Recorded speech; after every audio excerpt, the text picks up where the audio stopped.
All right, we are right at 7 o'clock, so I'll call tonight's city council meeting to order. And Christina, could we have a roll call, please? Councilmember Roberts. Here. Councilmember Erickson. Here. Councilmember Valento. Here. Mayor Bain. Here, I would invite everyone to rise and join us for the Pledge of Allegiance. Pledge allegiance to the flag of the United States of America, and to the republic for which it stands, one nation, under God, indivisible, with liberty and justice for all.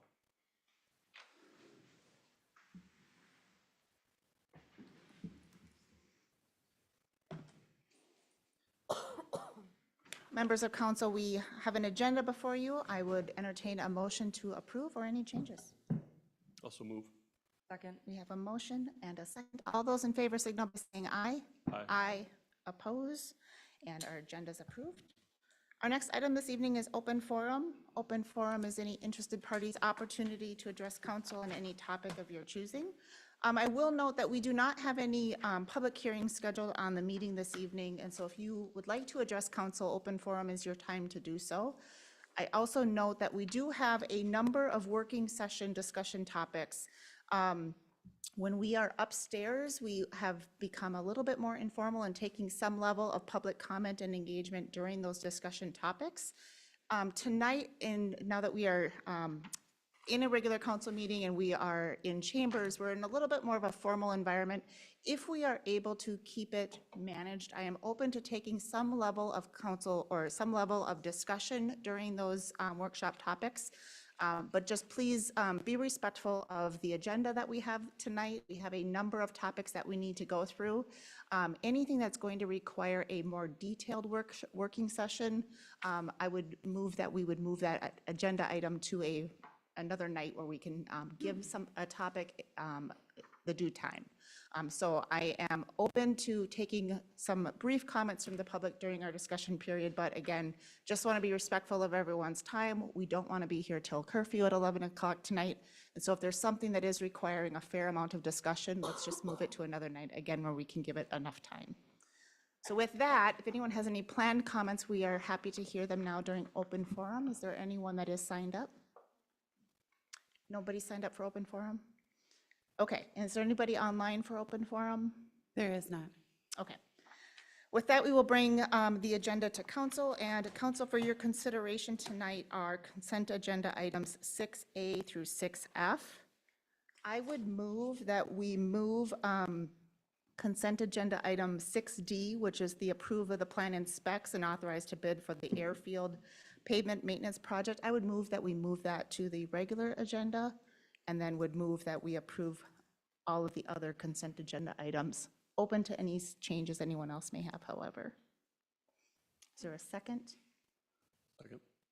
We have a motion and a second. All those in favor of the consent agenda signal by saying aye. Aye. Aye. Oppose, and consent agenda is approved. Next item is former consent agenda item 6D, approved plans and specs and authorized bids. I know we have Silas here tonight. I know also that we have a council that is made up of newer members, and we have not had a lot of airport conversation as a council. So just want an opportunity to hear from Silas on the potential, on the projects that's being proposed. Just so we can have a little bit more of an active conversation. It is typically a consent agenda item, but I think it's worth just some additional consideration. So, Silas, if you don't mind, just kind of walking us through the items that are on the agenda this evening for council's consideration, and Mayor. just want an opportunity to highlight. I'm sorry, if we could hold on for just a minute. So you had moved 6D off of the consent agenda, correct? I'm wondering if you didn't mean also, or maybe I am instead sorry. 6E. I'm sorry. Sorry, I didn't catch that soon enough. Yeah, no, and You wanna- so I had intended both, because I look at them as broader airport projects.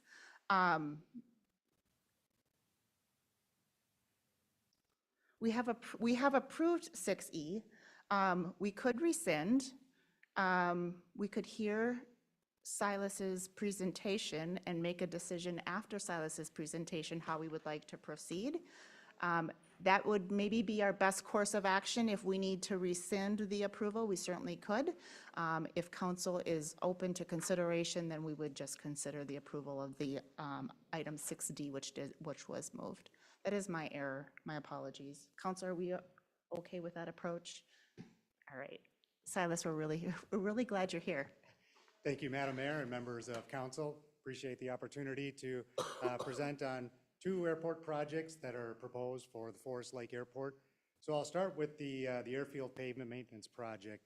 So in 2016, the city made a significant investment at the airport, which converted the runway, which used to be a turf runway, into a paved runway, 2,700 feet in length, 75 feet in width. Associated with the improvement of paving the runway was construction of a paved parallel taxiway, which allows aircraft access to the runway while not restricting use of the runway to other aircraft that are either taking off or landing. So pretty significant investments for the city. The Airport Commission in 2018 then elected to pass a resolution for a pavement management plan, because what the Airport Commission wanted to do was make sure that the city was protecting the investment that they made in paving the runway and the taxiway at the airport. So Bolton and Mank supported the Airport Commission in creating a pavement management plan to keep the pavement in good condition for a minimum of 20 years, so the city would not have to complete a reconstruction project of the pavement.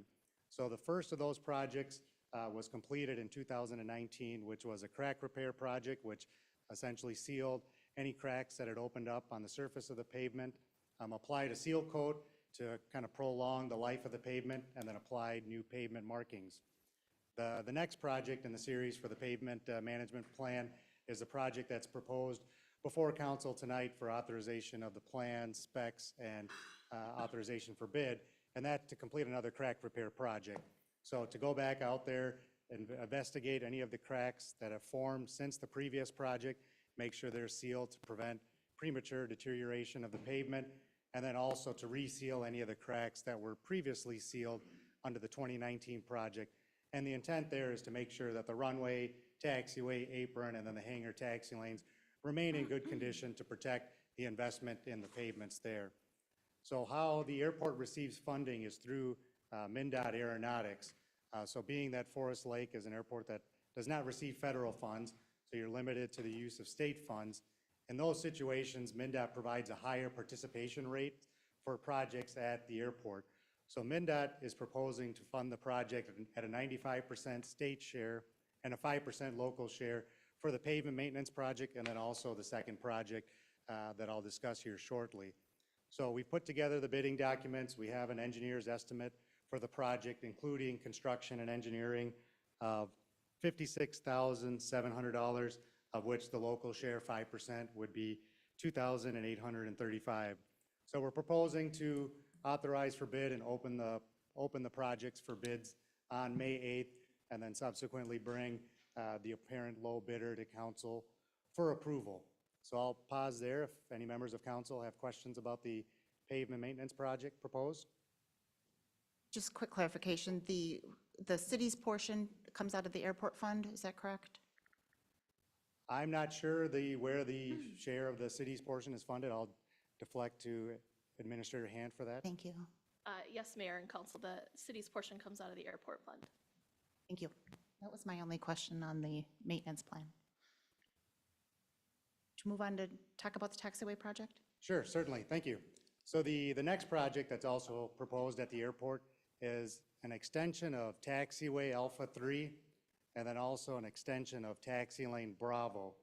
So in 2020, the city completed an airport master plan update for the airport, which essentially is a roadmap for planning, the next 20 years of projects at the airport. So this was a project completed in conjunction with MnDOT, who provided a state grant to fund kind of the future planning for the projects at the airport, and also was a collaborative effort between City Council, pilots of the airport, and the state of Minnesota to come together with a comprehensive plan to lay out the future development of the airport. Through that study, there were three primary projects that MnDOT and the Airport Commission wanted to address immediately. One of those projects was completed last year with an expansion of the apron to allow for aircraft to park in a hard surface. Previously, aircraft that were visiting the airport had to park in the grass, which made it kind of difficult if there was adverse weather conditions, like today where we had rain in the morning. So that project was completed last year with support from MnDOT. The next two projects that were identified is extension of taxiway Alpha 3. So in your packet, there's kind of a map that's kind of showing the projects. It's a little bit easier to see on the figure, but I'll start with kind of the taxiway Alpha 3 extension. So for those of you kind of familiar with the airport, the south side of the airport is where all the private hangars are currently constructed. A couple of years ago, there was a large hangar also constructed off the main apron. With the construction of that new hangar, there's a lot of congestion to access the airfield. So one of the projects that was recommended through the master plan study was to complete an extension of taxiway Alpha 3, which is on the south end of the runway 31 end of the airport. Essentially consider this as just providing an alternate access to the runway for the private hangar owners in the south hangar area so that they aren't restricted by any aircraft that are either taking on fuel or operating, at the large box hangar there. So that's a project that was recommended to alleviate congestion and make access to the airfield smoother for a number of pilots there. The other associated project with that is the extension of Taxi Lane Bravo, kind of moving to the north side of the existing apron. And what this project would do is allow the city the potential to sell 4 additional hangar lots for private hangar owners. Currently, all the available hangar lots at the airport are leased out, and I believe there's a waiting list of over 20 pilots desiring to base their aircraft at the Forest Lake Airport and in addition, construct their own private hangar. So what this project will do is extend the taxi lane 240 feet to the north to allow for the addition of 4 private hangar lots, of which sanitary and water main utilities will be extended to each one of those lots to allow the private hangar owners connection to water and sewer. So those are the other 2 projects that are proposed. Similar to the pavement maintenance project, they will receive 95% state funding, 5% local share. And the estimated project cost, including construction and engineering, is $485,250, with the local share being $24,262. So similarly, I'm requesting council approval of the plans and specs and authorization to bid. Bids for that project would also be opened on May 8th and then brought before council at the May 13th meeting for approval of the low bidder. So again, I'm happy to answer any questions about the Taxiway Alpha 3 or Taxi Lane Bravo extension projects. Thank you. Council, open it up, any questions that you may have? Go ahead.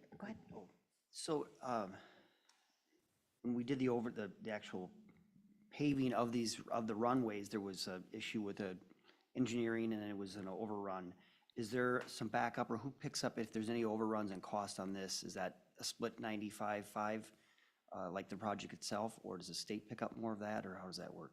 Correct. If there are any change orders that occur during construction for either of the projects, the city has the ability to amend the grant to allow the participation rates to remain. So the state would contribute 95% of the any additional cost, and then the local share would be 5% for those.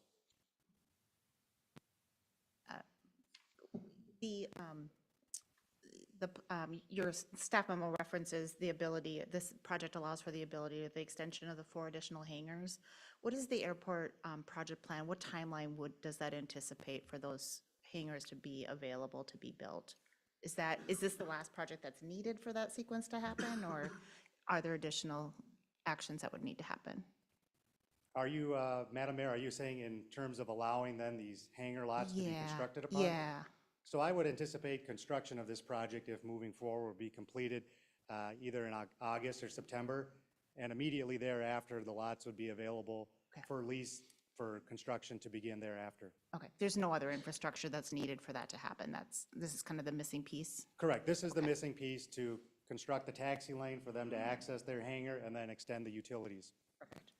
And then just because whenever we're talking about expansion at the airport or I guess expansion at the airport, some public always asks questions related to aircraft size. We're not doing anything on this project that would expand aircraft size, right? Like this is existing planned kind of aircraft that we see today would be future users even after this project. Is that right?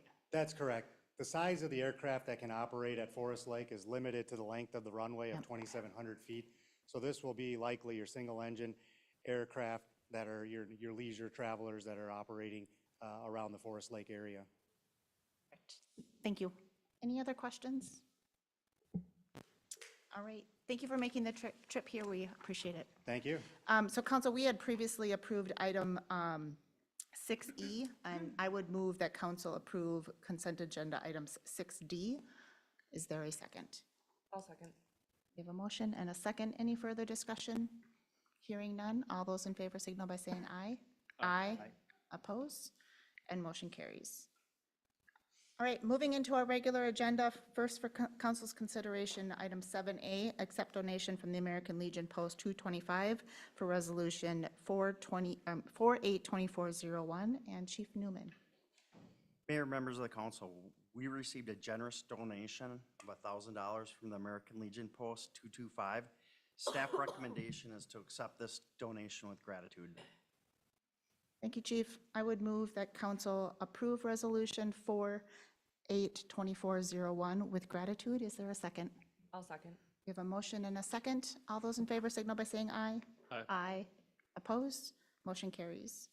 Next is 7B, accept donation from Fairway Mechanical DBA Auto Works as part of resolution 482402, and also Chief Newman. Mayor, members of the council, we received this donation from Forest Lake Fairway Mechanical, doing business as Forest Lake Auto Works. Staff recommendation is to accept this donation with gratitude as well. Thank you, Chief. I would move that council approve resolution 482402 with gratitude. Is there a second? Second. We have a motion and a second. All those in favor signal by saying aye. Aye. Oppose? Motion carries. Next for consideration, Council 7C, which is the 2025 budget calendar. Kevin, how are we at budget time already? Mayor and city council members, that's exactly what I was going to say. Even though we just started 2024, staff has already started to look at the 2025 budget and plan out that schedule. An important piece of that is this budget calendar. It lays out the expectations not only for the city council, but also staff, so everyone's aware of the timelines that need to be met based on giving staff sufficient time to get the document pulled together, and also meeting the required dates of the county and state as we work through that. So what we're looking for the council tonight is approval of the budget calendar and any input that you have on that, as well as what budget direction you would like to give to staff tonight as well.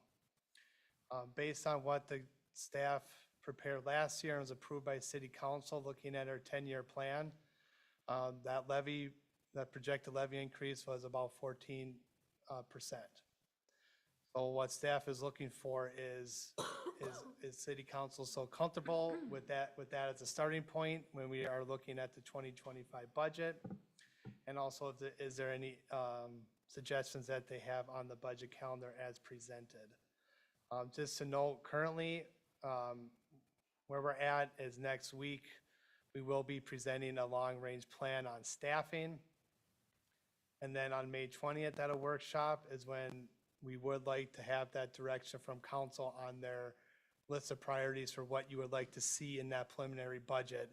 So we have time to incorporate that with our long-term plans as it relates to streets, equipment, parks, staffing needs, and other needs of the city to get ready for that preliminary budget that's presented in August.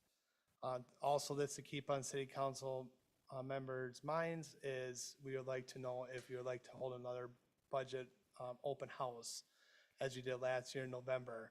Last year, just given the timing of when that was decided to happen, it was a little bit of a crunch to get that completed.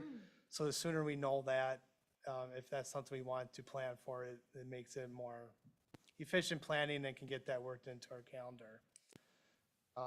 So with that, like I said, we're just looking for input on the budget calendar and approval of that, as well as direction on the 2025 budget that the city council has. Thank you, Kevin. Council, should we start maybe with the easier of the questions, which is the calendar?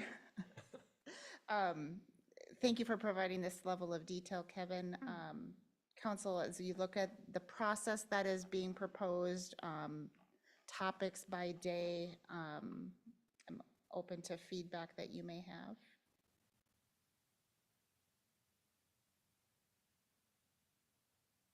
I thought the calendar looked good. Yeah, I would agree, and I welcome the heads up on this. That didn't happen last year, so this. I would agree. I also, the question around the budget workshop or the workshop, the budget open house, I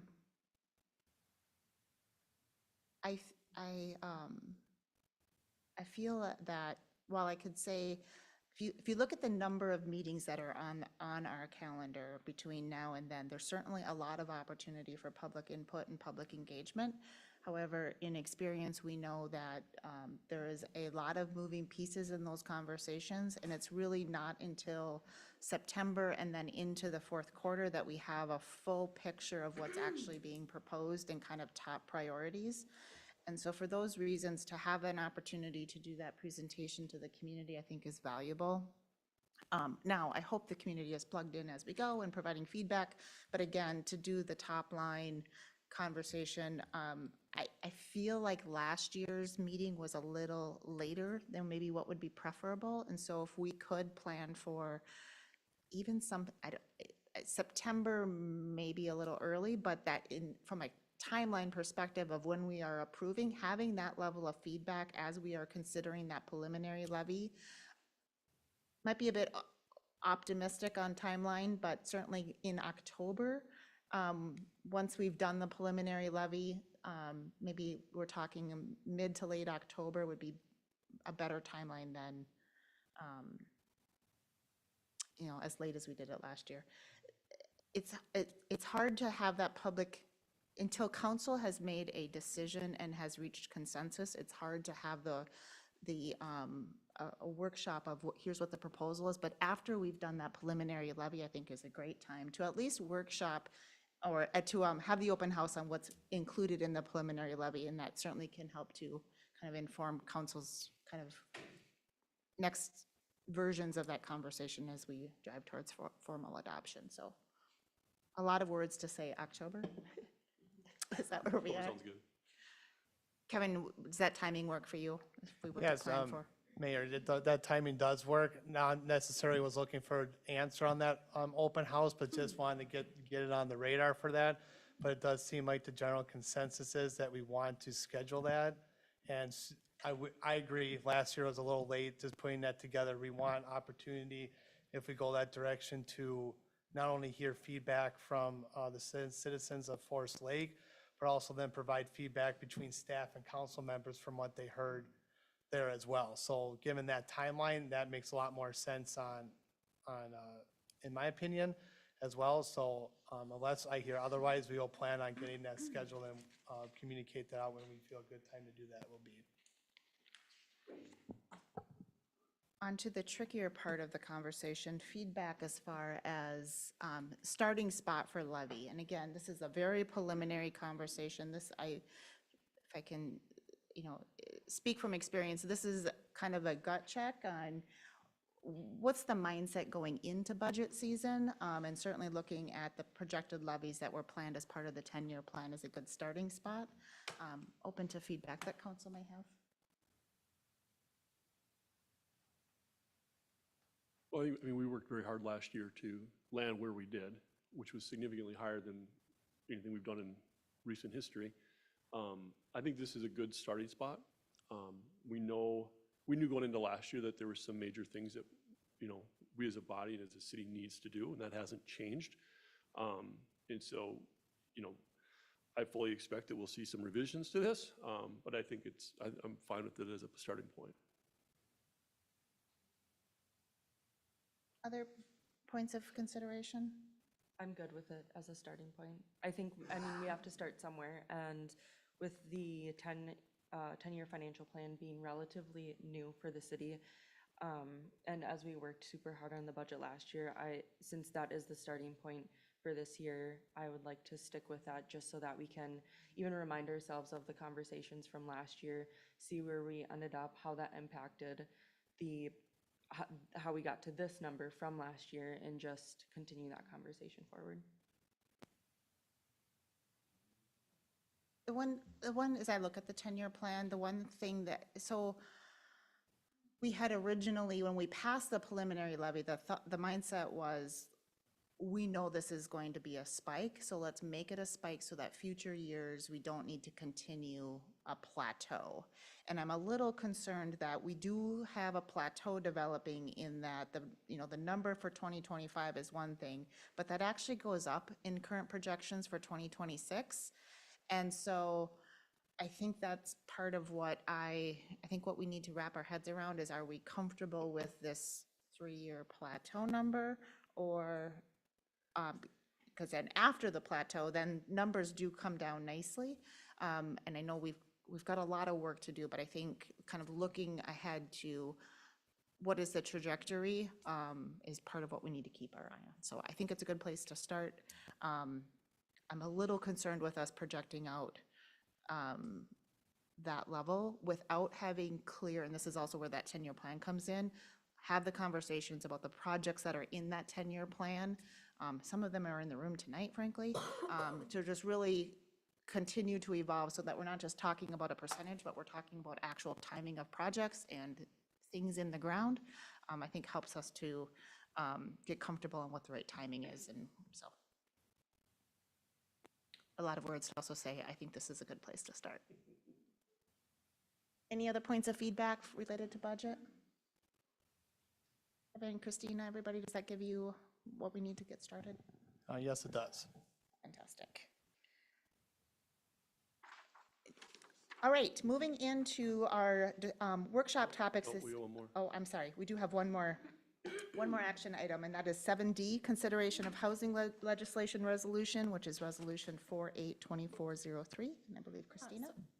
Mayor and Council, we've brought it up a couple times during our reports here over the last month about legislation that is being proposed and moving through various committees down at the Capitol that would increase densities, require multifamily housing in commercial areas, not allow us to have parking requirements, and a bunch of other things that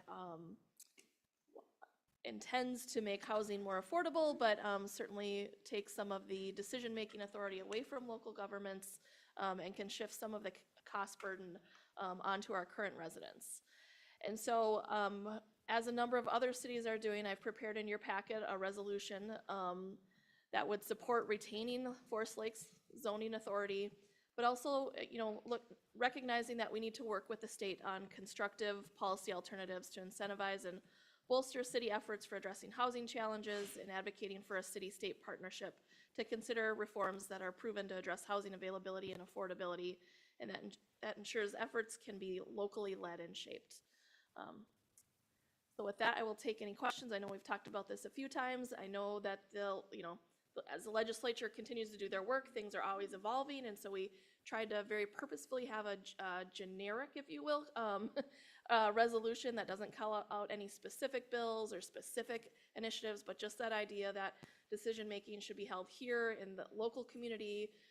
Public hearings, as you're often used to hearing, which at one point in time was something the legislature proposed taking away so that there wouldn't even be that opportunity to have conversation. We heard late last week this effort may be dead in the House, but you never know what happens with omnibus bills as we get towards the end of session. And so for those reasons, I would still recommend that you adopt this resolution tonight, and we can send this off to our state legislators. Thank you, Christina. Council, any questions on the resolution that is proposed tonight, or any follow-up feedback? Just grateful that you drafted it in pretty quick order, and it's critical for local cities to be able to retain that control. Yeah, I would echo, and I would hope that this is an area where the legislature does not remove or lessen local government's ability to make these types of decisions. It's Certainly something we take very seriously here within Forest Lake. We have great public engagement to help us guide and shape what's needed for Forest Lake. And also appreciate that this is broad enough that I think these are just foundational principles that I'm happy to support tonight. Any other points of conversation? Ready for a motion if anyone's ready? Also move that we pass resolution 482403. I'll second. We have a motion and a second. Any further discussion? Hearing none, all those in favor signal by saying aye. Aye. Aye. Oppose? And motion carries. Okay, with that, we are going to move into the discussion portion of our agenda this evening. This is going to be a more informal working session of council. Anything that we talk about on tonight on these topics this evening that require official action will actually come back before council for, on an official agenda for official vote. So we will be much more informal in our approach. And I am happy to, as we're talking about topics, take very limited public comment, but again, let's keep an eye on the clock and be respectful of time this evening. With that, are we ready for our first workshop topic? All right, our first workshop topic is the M Health Annual Update, and Chief Newman. Mayor and Council, since June 1st, 2020, M Health has been our service provider for ambulance service in Forest Lake and surrounding communities. Every year after June 2021, they've been in to provide an annual report of the services that they provide. So tonight we have Chief Edmondson and Deputy Chief Kane here to provide you their annual update. Perfect. In your packet, you'll have a copy of the operational report. Very good. Thank you. Welcome. The podium is yours. Thank you, Madam Mayor and Council. As you said, my name is Tom Edmondson. I'm the Chief of EMS for M Health Fairview, and Kevin Kane is our District Chief for what we call our Northern Region. So as you may know, our Northern Region consists of Forest Lake, Centerville, Hugo, Wyoming, Linwood, I don't know why I was saying Linville, and Scandia. So you should have the presentation in front of you. I apologize in advance, it's kind of boring as far as our numbers. Kevin gets to do the more exciting stuff and talk about our involvement in the community. So I get the task of giving you the boring details. So if you look at our entire PSA in this region last year, from January 1st to the end of December, we had a total of 4,910 overall 911 requests, which equates to about 13.45 calls per day in that 911 area. Going through this list, it's the same for both our region, and I'll break it down for just Forest Lake for you as well. But if you look at this total number, you can see we provided and gave a lot of mutual aid to our surrounding communities as well. We gave 406 mutual aid calls, and we received a total of 216 calls for mutual aid. Breaking this down, we did make it to the scene 4,445 times, and I like to show the total number or percentage of our emergency transports that's transporting to the hospital lights and sirens. It kind of gives you the idea of the acuity of the patients that we're seeing. And our number is relatively low. At 6.3% of the transports were emergent. Breaking this down, we show it by response type, which again, it's kind of boring, but Alpha Bravo Charlie Delta Echo is the International Emergency Medical Dispatching breakdown of calls. We respond to alphas and bravos without lights and sirens. We do a lot of work to try to reduce the amount of times we turn those lights and sirens on because it is dangerous to ourselves and the community we serve. And then Charlie, Delta, and Echo are our emergent responses. Those are the calls we initially start out responding lights and sirens, although that may be upgraded or downgraded throughout the response. Overall, in that PSA, we had a emergent response, and that's, again, just lights and sirens, of 8 minutes and 20 seconds on average. And then all of our 911 calls together were at 8 minutes and 53 seconds. The next page is really what you probably care about, is just the city of Forest Lake. You can see the overall calls were significantly lower, at 2,131, which is about 5.8 per day. We did get canceled prior to our arrival 123 times. We used mutual aid 90 times, and as we talked about in our last slide there, you can see the number of mutual aid we provide to surrounding communities directly impacts how many times we call for mutual aid as well. We did make it to the scene 1,944 times, and again, showing that emergent transport was at 81 or 6.1%. Again, there's a breakdown there if you really like the numbers of our emergent versus non-emergent. But the meat and potatoes of it there is really our response times. Our emergent response time to the city of Forest Lake was 6 minutes and 36 seconds on average, and our overall time was at 7 minutes flat. And this was, again, from January 1st to the end of December. I know this report, if you start to add up the numbers, you may not get the right ones because we show December of 2022 just as a relation to December of 23, but those weren't included in the totals. And I'll let Kevin kind of go through some of the much more fun stuff for you. Thank you, Mayor Bain and the City Council. Thank you for having us this evening. So, as Chief Newman said, we've been up here in this area since June of 2020. And since then, I think almost without any meetings missed, we've been meeting with Chief Newman as well as the Forest Lake Police Department to go over these numbers and talk about any concerns or issues that we may have. But as Chief Edmondson just discussed, the 911 calls is just a portion of what we do, and really the involvement with the community is a large portion of it as well. So I want to highlight some of those items. We participate with the safety camp every single year. We come out with our ambulances. Our facility dog Clayton, who's not with me right now, I apologize, and show those kids like kind of what our trucks do and to not be frightened or scared when they see us out in public.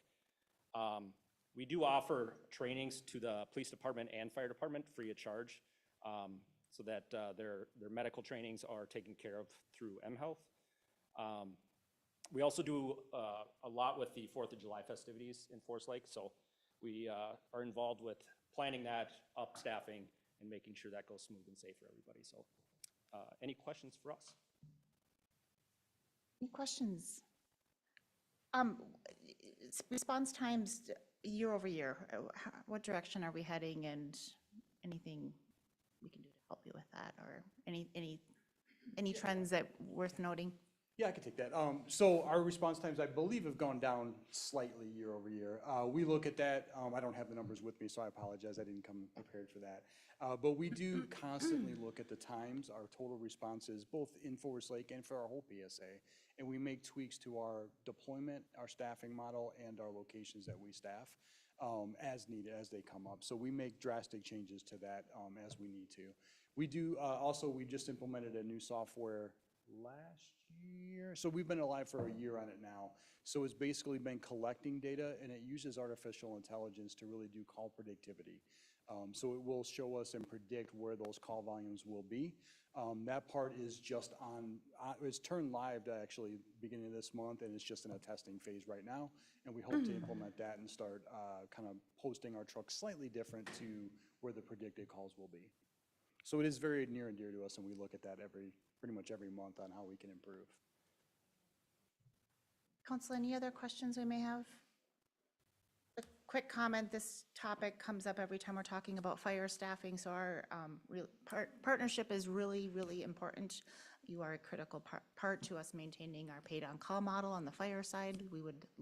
Our budget conversation would look much different if you weren't here doing this work, so we appreciate it. So thank you. Thank you, Madam Mayor and Council. Yes. All right, we are ready for our next workshop topic, which is discussion on the Veterans Memorial, and Jamie. Thank you, Mayor Bain and Council. I'm here tonight to talk about the Veterans Memorial Project. We have a committee here in Forest Lake that we do have a couple members here in person and one virtually representing the Veterans Memorial Committee. I serve on the committee as our staff liaison and work with the committee guiding any discussion that involves staff relating to the project. So I'm just going to go over a quick background for people that are here tonight, and then just going to talk a little bit about kind of where we're at with the project and some feedback from council to guide next steps. So just a little bit of background. The Veterans Memorial Committee was started in 2008 and has been selling pavers throughout the years. The sale of the pavers, you can order a small or large paver. Those pavers get installed at Lakeside Memorial Park.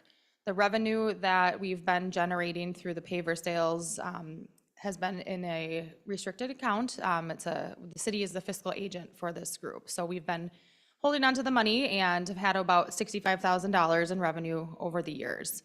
As council's aware from our last time talking about this last November, The group did seek out funding from the state and received some significant funding from the state, $250,000 through the bonding bill and $100,000 in the legacy fund. So that was a really big win for this committee to really, have some substantial funding to really kind of get this project, to that finish line that has been in works for a long time. So that has kind of necessitated this conversation of where do we go next? And one of the, where we're at right now is we're really looking at the location of the project. As we've have this larger funding source, we've put a preliminary budget together of about $450,000, but as we've continued these conversations, the area at Lakeside Memorial Park that has been designated for this project for several years and was included in the downtown revitalization plan would require some underground water relocation for the project. So that was something that we identified as we've continued to move forward in this project. With that comes a hefty price tag of about $130,000 to do that underground utility work for the project to remain in that desired location. So where we are at, the committee, along with staff, over the last few months have really evaluated that premier location, and we have considered 3 alternative locations. So we've met recently, included in the packet, you'll see the 4 different locations that we've reviewed and analyzed as a potential other location for the Veterans Memorial Project. As you can see in the staff memo here, option 1 is the original location right off of the roundabout, which has been approved in the downtown plan.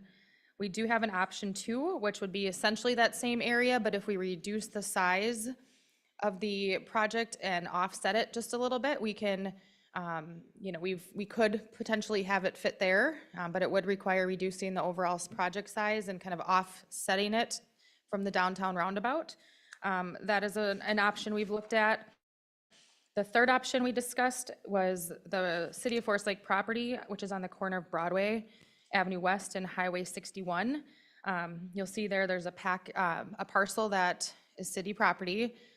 There were some benefits of that location. However, the committee really feels that this is a memorial for Lakeside Memorial Park and that it really should be in the park. So not the most desirable location from the committee perspective. And then option 4 is an area on the other side of the park closer to the boat launch, which you can see in the packet. There would not be any private utilities there that would require any additional cost or work associated with that. So those are the 4 options that we've reviewed as a committee and with staff. And again, as stated previously, the committee still really prefers option 1, that location that's been intended for a long time. Again, it's already approved as part of the downtown plan. It's really well established. The pavers have been installed at that site for a long time. People know that's the Veterans Memorial site. It's most visible from the downtown area, and it's just really a central area. And part of the intent with this memorial is not only for people to come there to memorialize one of their family members, but it's also to provide an educational opportunity for the community. So people that might just be to the park with family or from out of town or with children, seeing this memorial and to have that be an educational opportunity. And that's really a good location for that. In closing, before I turn it over to discussion, option 1 is definitely the preferred. Option 2 and 4 are certainly for discussion. But they would really like it to be in the park. So we're not really too excited about option 3 at the moment. The last piece for tonight, so the first part of the council discussion will be the location and weighing in on some conversation there. The second part of this tonight is really the financial contribution or potential support from the city for this project. As stated, the project budget is around $450,000. The cost to relocate the water line is about $130,000, but there's also more costs for construction management documents. So estimated at about $200,000 for the work associated with the water line relocation. So that would be construction documents, engineering cost, managing the project, and the actual like relocating of the water line as well. So with that, the questions or issues before council, which location, or do you have any comments or feedback for staff or the committee on the location of the project? And if there would be, some discussion on financial support of the Veterans Memorial Project. You will see the fiscal impact and some recommendations from staff on where that funding could come from. Again, that's just a high-level recommendation at this time. If this would be something that the council would be favorable to or open to discuss, it would then impact the 10-year financial plan, and that would need to be modified for some of those projects we've had slated in for 2025 and beyond. So we would need to look at that. So with that being said, I'm happy to take any questions. Otherwise, I'd like to turn it over for council for discussion. Thank you. Abby, I said Abby. That's I'm okay. Sorry. As we are considering, council, let's just open it up for any questions that we may have for Jamie. I'm sure Abby's happy to weigh in as well. Any questions you may have before we kind of dive into individual? Yeah, just a couple. In option one versus option two, you noted that going to option two, it reduces the diameter to 40 feet. What's the current model in option one? What size is that? I think it was around just under 60. So I think it was in like 50, was it 55, 58 feet diameter, I believe it was. We're getting a nod. Nodding. So Ron, Is it? I believe it was just under 60 feet, so. And as noted with option two, Dave Adams, Public Works Director, did okay this reduction in size, but there would be this 3-foot encroachment, which isn't ideal, but it is definitely something that they would be comfortable with. So there is that component to it, and if we would go with that route. And then if option two were the direction we went, what is the ask or what's the cost are we looking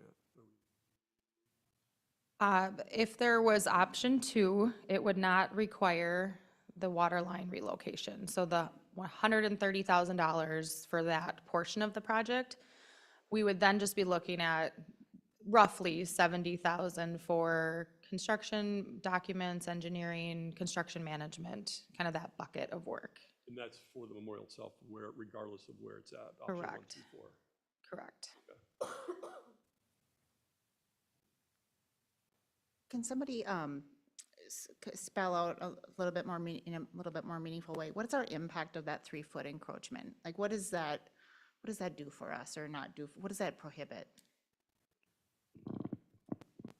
When we put a water line in, we want 10 feet on each side. This would shrink it down to 7. We could repair it with a box to do the repairs, but typically we wouldn't want encroachments. At 3 feet would be the most we'd allow, but you'll get down to the water main, but typically we. Are you able to do any future work with the same equipment, or would it require future equipment modifications? It would require a trench box. We just have to put a trench box on that outside to do that work. I think it would limit it, but don't want any more going into there. I think that's, in my memo, it said that's the most we would allow before. Consider that getting into the easement, so I think fair trade that we let them get into that, but not any farther than that before we have to relocate. Thank you. Other questions before we open up a specific? Gentlemen, is there anything you'd like us to consider at this time, or any additional comments you'd like to make to council? Always happy to hear your thoughts. The item or location number one is definitely the most preferred. You know, when you look down the sight line of Broadway, coming down to the lake, think about the lake, and you're looking at this, and then behind this is the restroom area, and of course there's the big lake. When you're going down 61 from north and south, how many places along there can you see the lake? Very, very, very few, you know, especially when the leaves are there. So that is a prime spot when you get to Broadway and 61. It's a prime spot to look that way, and this way you're going to see a memorial, and it's a memorial that you can look through to see the water on the other side. So one thought in my mind is the bathrooms. It's great to have bathrooms in here where the beach is, whatever, that makes sense. But if there's going to be another bathroom or whatever, think about the boat launch and the rental places there for boats. We want people to come off the lake and not pee in the lake. So in other words, there should be a bathroom that's close to where they are by a boat launch. So if there's another one or whatever, can be whatever size you want to do it. And then the other part about that for that location number 4 of being in the boat launch area is that is a big open area that if someday there's going to be an amphitheater or something else, there's all kinds of things that we could, city-wise, we could put there that would make a lot of sense to be there versus the memorial where everybody can see it and you can still see the lake. So that's that. And then related to that, you know, it's okay, let's go ahead and spend the money and let's put it in the right place and the right time and all and get it the best. Mark Finneman. My opinion, and I do have those. The location we chose originally is the best location, the most logical location. It's worth fighting for and it's worth investing in. And there's a rationale behind that. We can dig into that. But I'd like you to just take a moment to think about the park in total and its future potential, if you want to realize the future potential. We could follow even the lead of the planners that came in the report on the whole downtown section. They made 2 points about the park.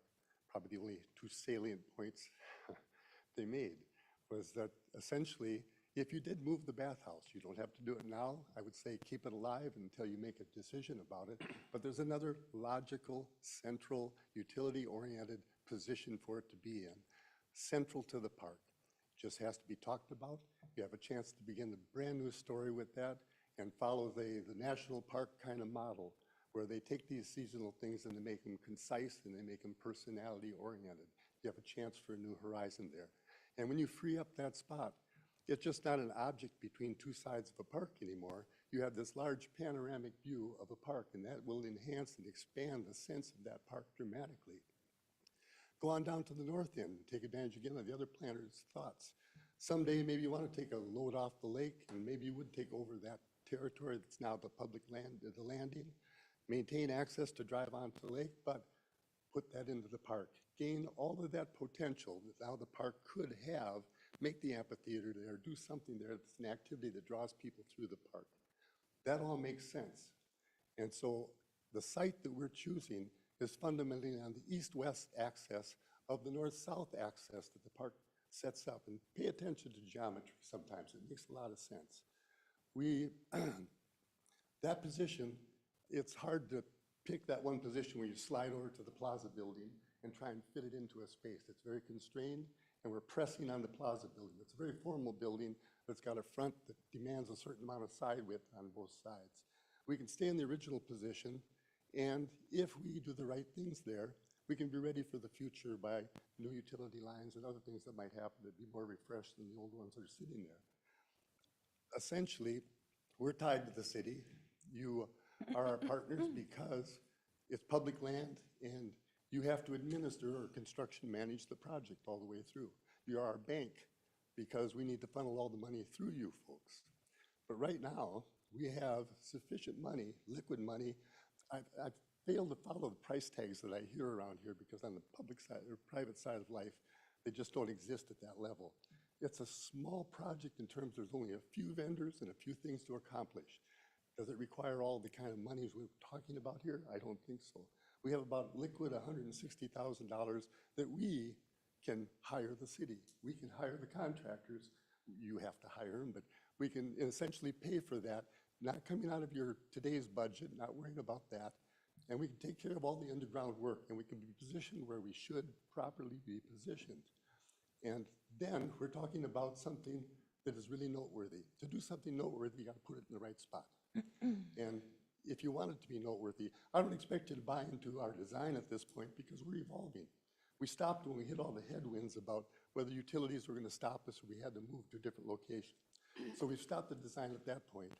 But the design can be significant, and like other cities have invested in to make theirs significant. We have what'd you call it? We have a quest. Beyond that, we have our idea based on the Veterans Memorial is a significant idea that would demand a significant investment. And if you don't have the significant idea, then the investment doesn't follow.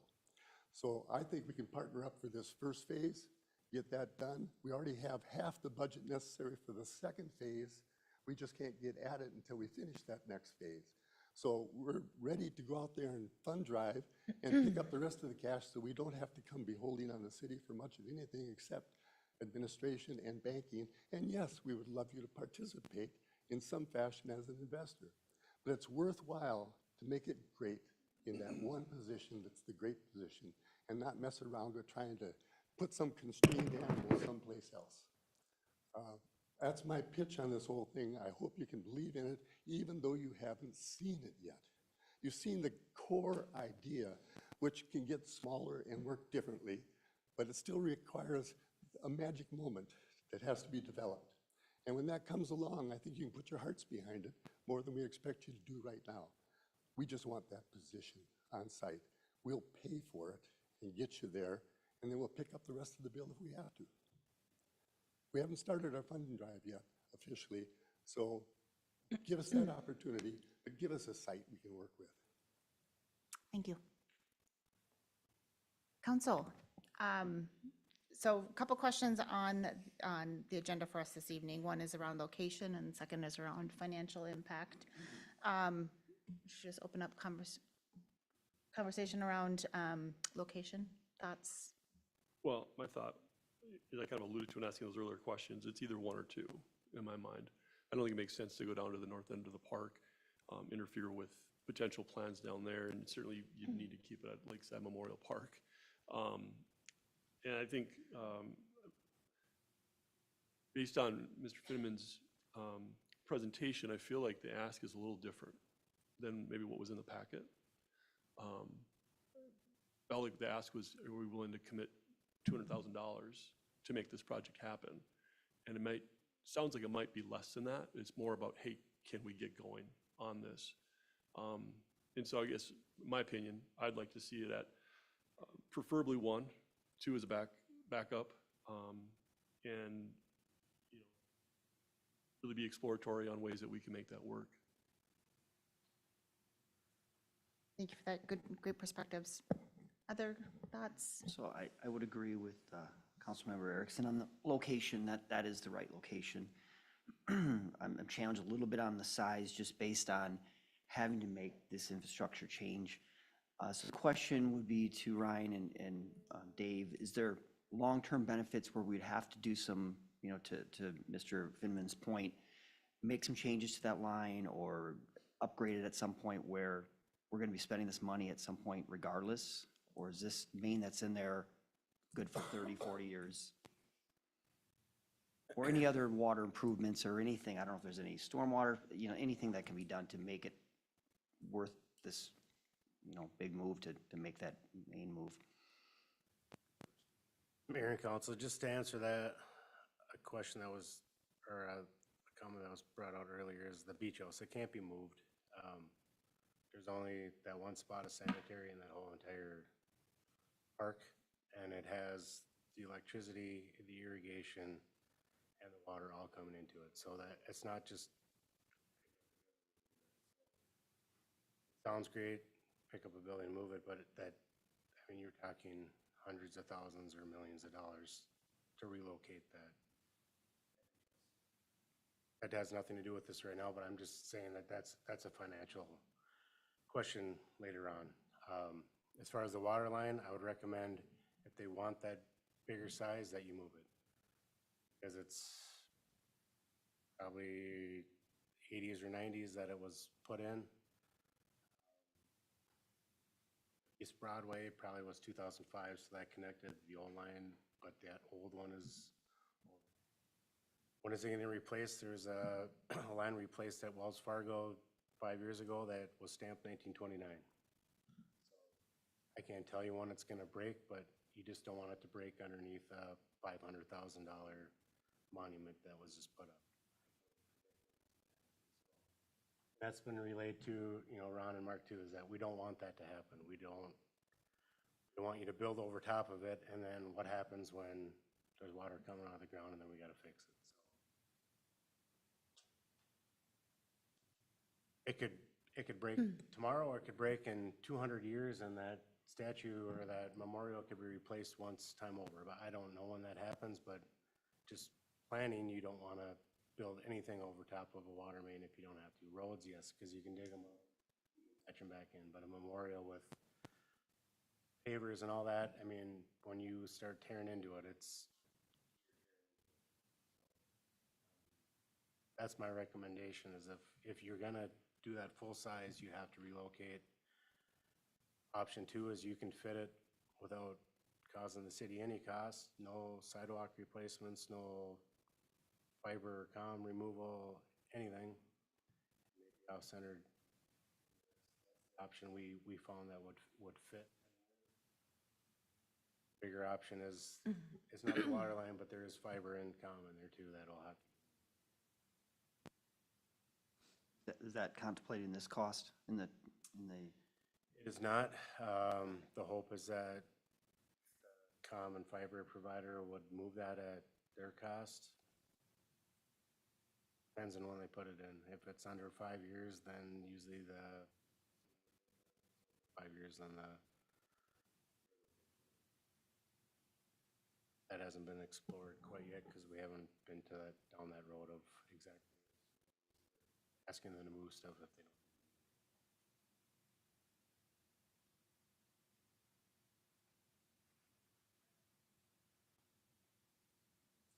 Go ahead. Another question for either one of you. So when you talk about a second phase, I mean, we're at 550,000. What is in totality, what is the cost of this? Or what's the budget, or what do you think? Does it depend on what the fundraising piece is? Dictates the size and how big this gets? In many ways, we're footprint heavy because we've got this paver idea. That takes a certain amount of territory to do. But that's a low-rise structure. The thing that really pushes the envelope is probably this fundamental piece that's in the middle that is intended to be impressive. I would put the budget at something like 550 to 600,000 total, counting all the money we've already got so far. We got 400 so far. We got to go out and hustle up 150 to 200 more $1,000. And I think that would allow us to have the flexibility to go for something that's a big idea. Instead of, look at what the other cities have done. I mean, you don't want to put up something mediocre, you want to put up something strong. So I'm holding the budget to that degree so that we can get there. We will design back to whatever we can afford and where the budget tells us to go, and we can do that. But right now, the aspirations are there, and the mission is what I was looking for before. The mission's a great one, and the mission wishes to be fulfilled. So we're trying to do our best to get there the right way. And Councilmember Roberts, if I may add on to that. So the next steps in this process, we have a very preliminary budget, and as Mr. Finneman had stated, $550,000 to $600,000. The next step in this is really fine-tuning that, and prior to doing that, the location is important and necessary to have, determined so that we know the size that we're working with. We can then move forward into next steps with like specific quotes. We've gotten some preliminary estimates, but the next step would be the design to work within that confines of that space. So if it's option 1, then we can continue forward with the design concepts and have more detailed quotes to finalize the budget. Or if it's option 2 and it's scaled down to 40 foot, that's going to change the concept plan for the design element. So we're at this point where we need some of that direction so we can continue with the design of the project, maybe modify it if needed based on the size of the project in the location selected. And then as part of that, it's really determining that final budget. And that's where we're at. And we could certainly, you know, it sounds like tonight council's most favorable to the option 1 or 2. The committee is really in favor of option 1. A real, you know, a next step could be, you know, moving forward with that final budget. And if there's kind of that council blessing or support of that location, I think the committee, given location option 1, that obviously that does come with that additional cost. So, you know, I think some of the consensus or feedback from council is, you know, if or what down the road, will there be any support? So whether it's, you know, you heard phase 1 or phase 2. So maybe phase 1 is the relocating the water line, and that's funded through the Veterans Committee up front, or, you know, then later, will there be council support financially for like the construction management?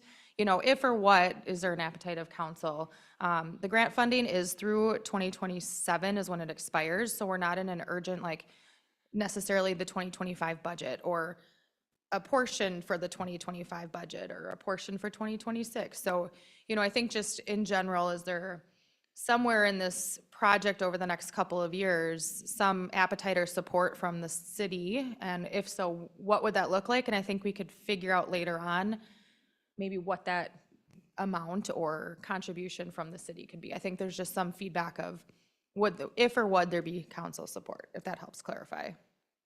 One thing to add on to going on what Jamie is saying is, since we do have that, the grant and then the legacy funds, that money could be used for the upfront money. So in other words, the direct cost for the city could be later on.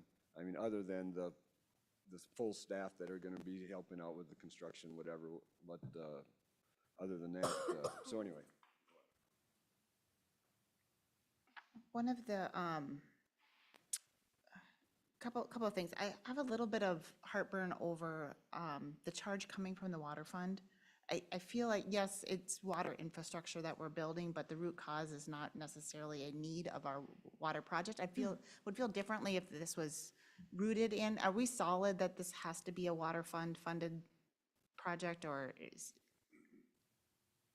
there some flexibility there? Mayor, there is some flexibility there. That was my recommendation, to put in there from the water fund. I put the water fund in there for the sole purpose of water. The water fund pays for water infrastructure. And moving a water, even though it's moving a water line, it is still a new water line, which would there extend the useful life of this main. If this water main needed to be reconstructed next year, that funding would come from the water fund. So that was my logic in proposing the water fund. But yes, the funding can really come from any source that council would want to. It's not restricted to the water fund. It could be the park fund, for example. It could be the general fund, for example. It just, when looking at it from how water infrastructure is funded, that's the purpose of the water fund. Or if you start pulling from those other funds, it now becomes, how are we gonna fund for that deficit in those funds for those long-term visions of those funds, where those funds come from? What I hear in this project is, what's needed is some financial leadership and some financial commitment from the city that if fundraising efforts don't come through, that we're ultimately going to back the project that's being proposed. And I can appreciate it's very much a chicken and egg conversation between design and costs and what needs to happen. And I appreciate we just need some catalyst to move forward. I just also want to recognize, and I think we need to make the point that this project financially is, there's a base of support that has been fundraised over many years from the Veterans Memorial Committee and the great work that they've done. Then there was a catalyst that was kind of approved last year in the state legislature through leadership of Representative Detmer and members of the committee and others to give this grant access that the city is holding on behalf of the committee. Along that same legislative lines, the city was the recipient of a lot of state dollars. We received funding for Eureka Avenue. We received funding for the Southwest Area Stormwater Project. And there is, if you look at the burden that was eased off of our 10-year plan, we're talking millions and millions of dollars that are now funded by the state. And so it seems a reasonable trade-off to me that we find a way to bridge the gap here on this, if it's $200,000, $250,000. I feel like we should do that because, again, we received so much in those, again, unrelated project dollars, let's be clear, but same funding source coming from the state on, in particular, Eureka Avenue, which would have been a complete city-funded project, but for those dollars. And so, again, I feel like we should be a partner in this project no matter what, but then also just given the amount of grant monies and, state funds that we were provided, we really need to be a good partner here and kind of bridge the gap and provide that stability. Now, I'm still optimistic, either through fundraising or through some design, that we can, if there's an option to avoid the $120,000 to move a water line, I think we'd all be in favor of that. If that is the only option, let's make this project happen. So I'm happy to support it tonight. I feel that we need to kind of take those next steps to be able to get further into the design phase. And if that means what you need from us is some level of financial underwriting, I think we should give that.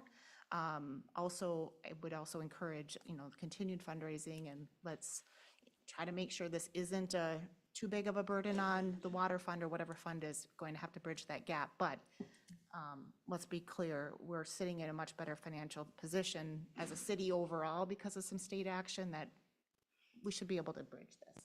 So, May I? please. Design A and the spot 1 and design B and spot 2 are two different animals totally. So what we really do need to understand is what's our site.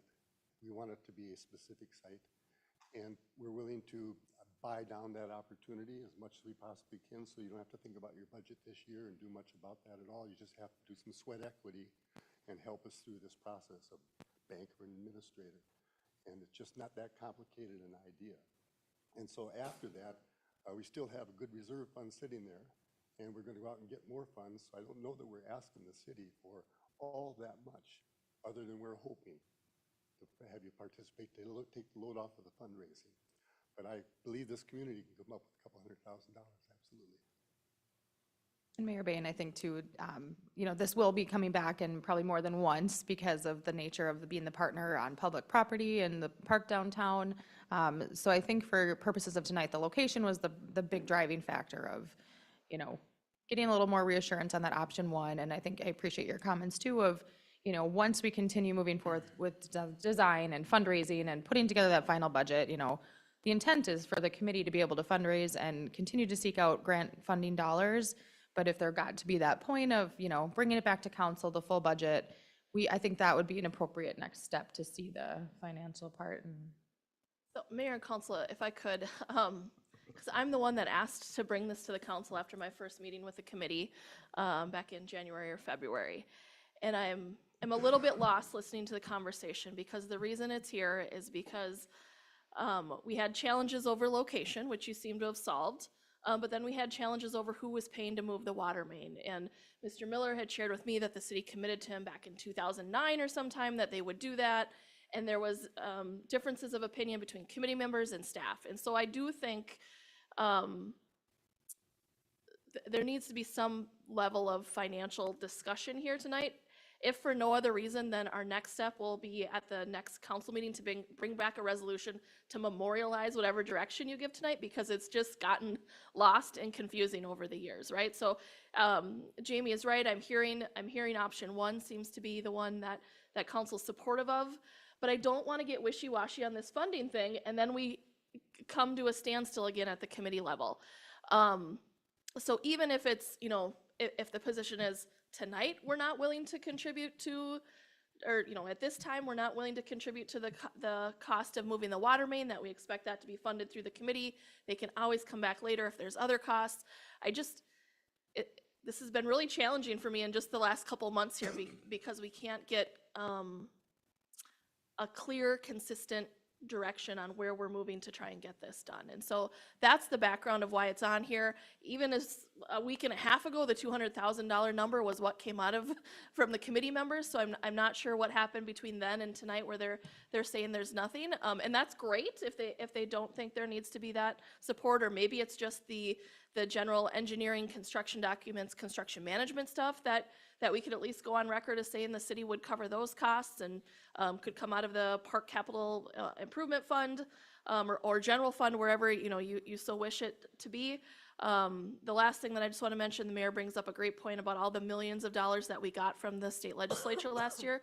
But remember, your 10-year plan that you approved last year didn't have any of that in there. So any additional funding will increase those numbers. So I just want to make sure that we're all on the same page as far as where we're at for things. So sorry to make it more complicated, but want to make sure folks understand those couple of things. So really, the location and some level, and again, it can always change in the future, but where is it tonight so that they can get going with the design, and if they've got the money in the bank to be moving the water main and start that process, maybe there's not that contribution tonight. Doesn't mean they can't come back later, or you can give some direction to put $100,000 in the Park Capital Improvement Fund, and we can use that for whatever needs might come up or whatnot. But I think it would be really helpful to help staff keep this project moving forward in conjunction with the committee members if we know what the city's role is going to be.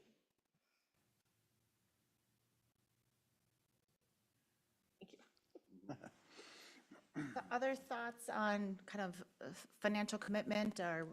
Well, I'll just say that I prefer option one. I think it's,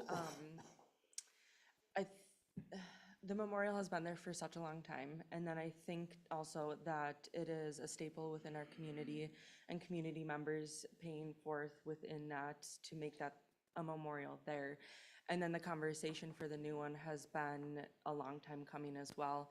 And so I think if we are going to have a memorial in this community and redo the memorial, I think we should do it right. And I think just the alignment, the spacing, I think visually option one is preferable in my mind. And then when it comes to the funding for the water main relocation, I'm favorable towards putting money towards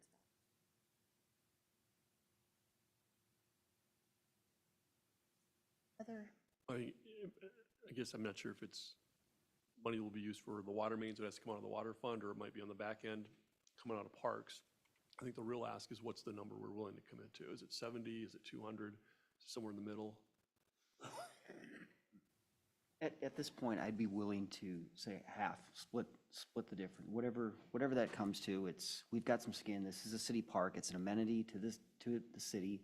We've got most of the funding from the state, which, is taxpayers' money, but I would be comfortable with that. Not saying I wouldn't go higher than that, but I think that would be a commitment where we have some skin in the game here and let them proceed and see how the fundraising works out. But I would be comfortable at this point, at least at half. When you say half, you mean like 100,000? Like, Well, so the two, if it's 70, I guess we can talk about whether the construction costs or the documents and that, but I guess to make it easy, at an easy, like half of whatever that total in totality, that cost would be to move that water line. Which is the 130,000 Jamie mentioned in her piece, right, Jamie? That's the current estimate for that water line relocation. Okay, so then the 70,000 is just the cost to construction for the whole project itself, not just the water line move, but the whole project. Yes, as far as like the staff, the engineering, maybe attorney's fees or whatever those other things are, that would be the extra or whatever onto that. But as far as the water main shift, I think that'd be great if the city pays for half of what the cost of that water main is, which is, say it's 130, and so we pay for half out of our funds, whatever, and the city does half.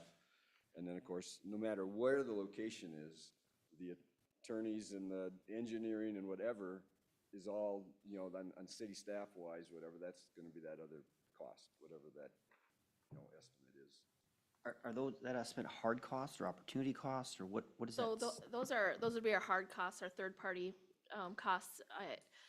Mr. Miller had asked me about staff time and opportunity costs, and given our discussion at the last work session, I got the sense that wasn't important to council to track the opportunity costs. Jamie's time, Dave's time, my time, whose ever time will still be necessary. That wouldn't be part of this number. So I hear, so is, Councilmember Roberts, just to be clear, do you have some appetite? Do you feel that those project management costs are fully on the city? Is that also part of our investment, or would you also feel that that is half? Open, I'm not, I don't have a hard. I feel that, That's- yeah, I feel that that's an area where I think it's in our best interest, and it's in everyone's best interest to make sure that that project is managed as well as possible, that it's designed as well as possible.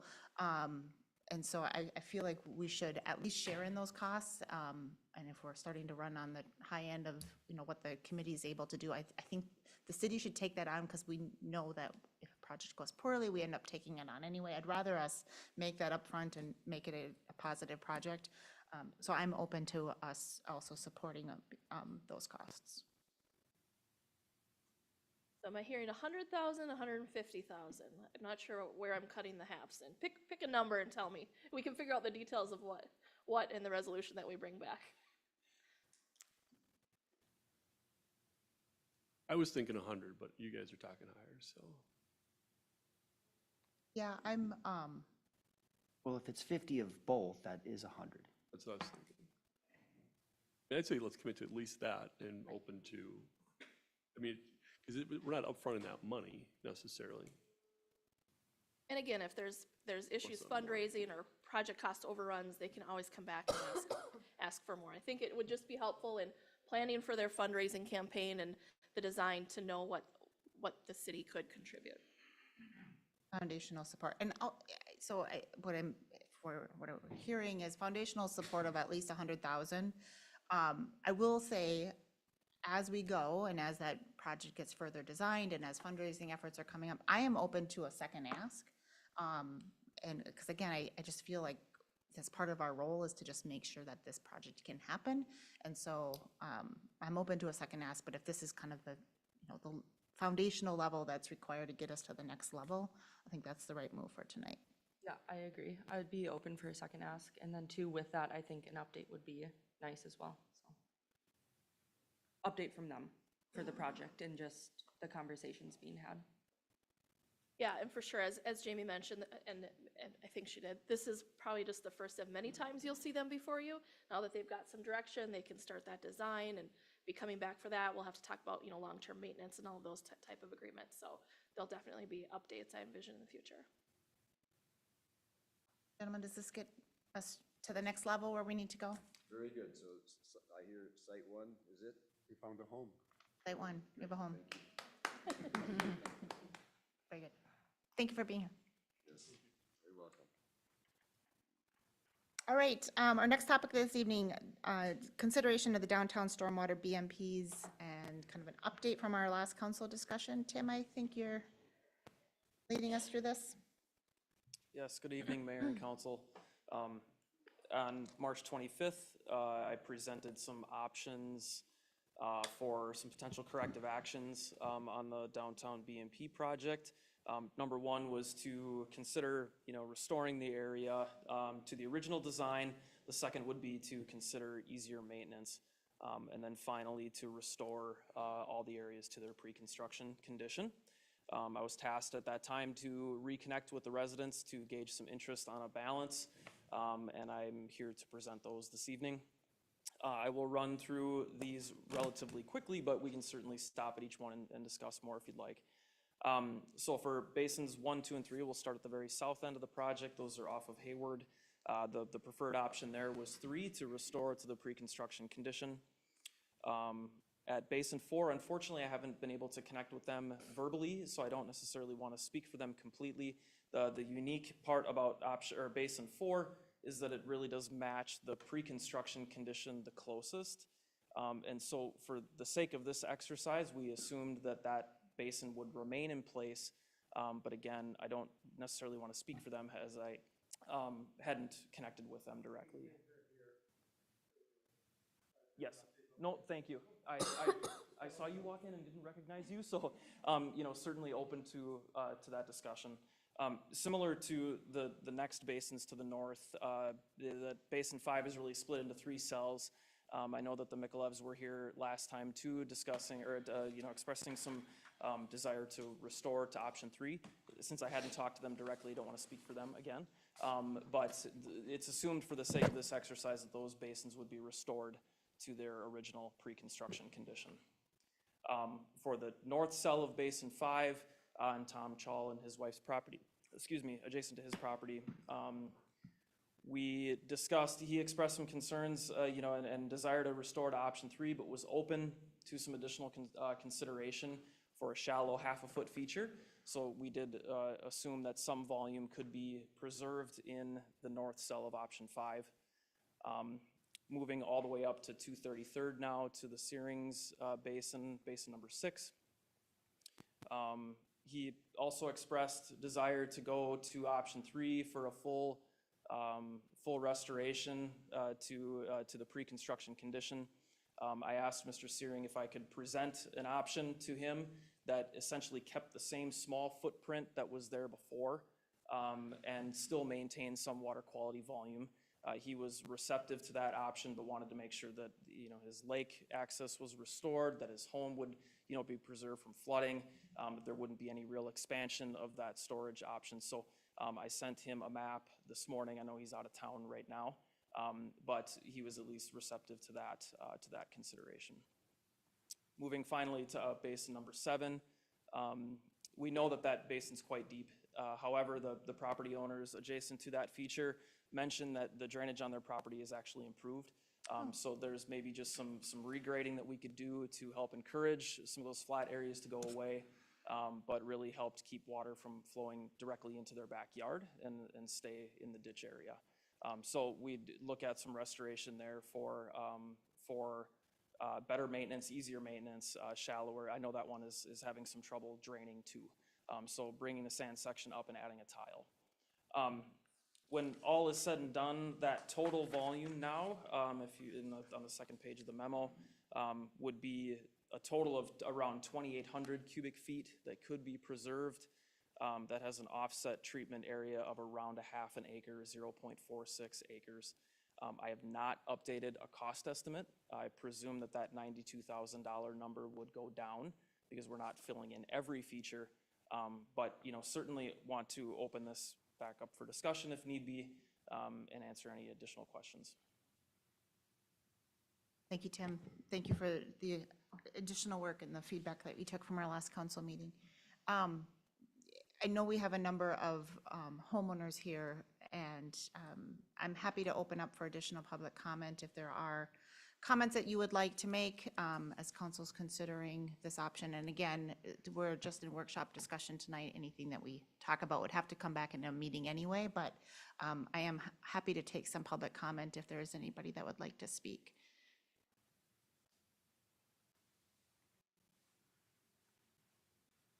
And if you could start with your name and address, just for the record. My name is Tom Chell, 7480 North Shore Trail. And my biggest concern, and I think Blake got the deepest hole, but the thing is becoming a nice garbage pit for people to throw their beer cans in, because they don't want to be drinking and driving with a beer can, so they get out the window as soon as they can. And so my biggest concern, mine is really deep. It's 1.5 foot to 2 feet deeper than even the plant. And I've talked with Tim. I said if we could have a gradual, maybe drop a foot from the 917 foot sea level where the thing started. 917 was from where it started, and it was supposed to drop down 3 feet. Well, mine drops down to 911, from 917 to 911 is where it drops down. Okay, and so my biggest concern is maintainable. And I said last time that the leaves, the wind from the northwest, west, southwest, blow all the leaves into this thing, and it's turning into a pus hole. And it's too deep for me to run a mower in. I've always maintained it real nice, but now it's just a leaf pit. And so my absolute desire is to have it a slight, where it could still accomplish the same thing. To the right of my mailbox, there's a slight divot, and the water stays there for a while, and then it soaks in. I mean, this thing is just way too deep.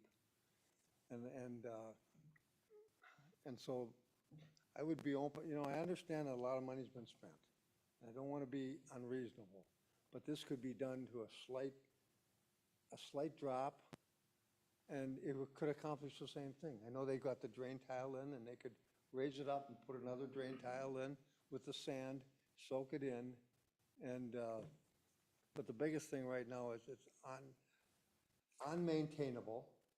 It's too steep to even, you know, I don't want to walk down there and be picking up the beer cans and the trash that goes in there. I'm not going to go down and pick up the leaves that pile in there. And it has to be maintainable, so you could mow it with a mower and pick up the leaves. It would look nice and still have I mean, there's a wide path we're talking there. And so that's my comments. I know that there's, you know, we want to try to preserve what has been done, but it has to be a lot, it's too deep, it's too deep, it's too deep. And I think the same thing could be accomplished with a slight drop, come up, and it would accomplish, I think, quite a bit. Because I know the amount of water that goes there. I've stood out there in the pouring rain. I know how much water goes. And if you put that by the telephone pole there, if mine goes into the one south of me, Joe and Aaron's place, there's a rise. The water could accumulate there and then soak in, and it would work fine. So anyway, that's my comments. So thank you for letting me speak. Anybody else that would like to speak on this topic?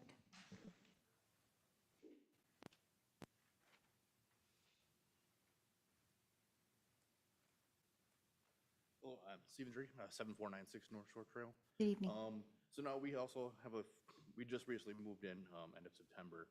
And we looking at the house, painting the house, this was all supposed to be done beforehand. And so we moved in, we first looked at the house, there's a nice little ditch there. And now we have a 4-foot hole for a pond in our front yard. It's also affecting our drainage in our front yard, because when they did it, it slopes up, and so now our yard can't drain out because it's all blocked by the pond that they created in the front. Same thing, we're also finding beer cans. Also, there's concern right around the corner there, people are going way too fast. We've already had one vehicle go off the road into it, so it's just a huge safety concern for that. Our neighborhood has kids. We're concerned about kids falling in their pets, just making it safe. And also, same thing, we're having garbage dumped in there and it's starting to smell like a swamp. And it's not very livable. You know, I don't want to sit on our front yard or down my lake and smell a swamp. I have to worry about that. So I would like it to be filled in.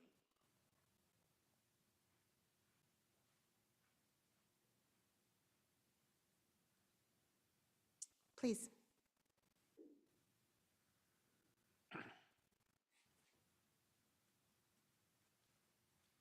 I am Joe McLiff at 7490 North Shore Trail. I want to say basically, I think these things, I mean, right now they're basically ditches.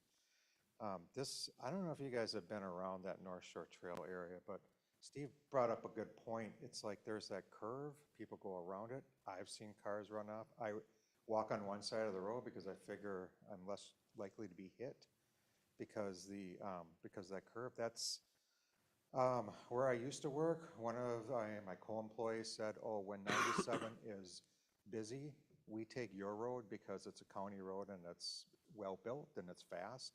So we have a lot of traffic through there. In our 20 years there, we've also seen people start to try to ride bikes there, which is kind of a harrowing experience. We've also had people start walking their dogs. It is always a difficult thing with that curve, now it's made even more difficult by the big ditches. And it seems to me that's not a great way to maintain an appeal of the city, the neighborhood especially.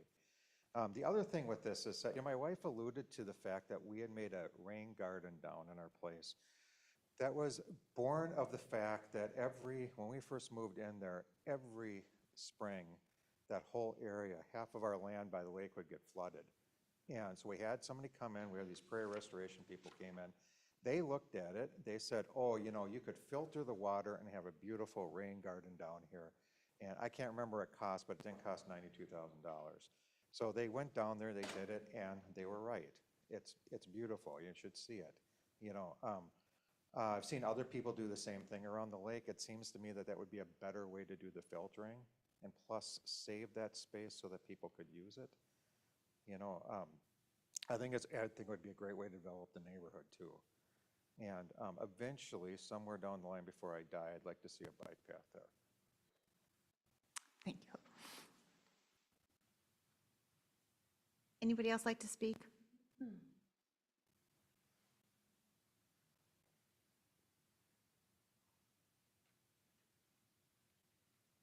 Erin McAuliffe, 7490 North Shore Trail. I just would like a point of clarification. What were you saying as far as each plot? What is the proposal tonight? I don't know. Were you guys proposed something to vote on tonight? Nothing to vote on. Okay, But so you're just giving the, like, report of what everybody wanted. So can you run through that one more time for me, just really quickly? Does everybody want it restored to the usual, the same, apart from, I don't know what direction it is closest to? Okay, just everybody wants it restored except that one spot. Essentially, yes. Okay. I was tasked with just coming back to have that conversation. Okay, got it. Very good. That's all. That was my only question. thank you. Council feedback for Tim, I don't know if you have any additional comments you'd like to make? Council feedback, and again, requested feedback is on suggested next steps. Is that what we are, our mission for this evening? Yes, we need direction so that we can come back with the quotes next time and what work you would like to have done.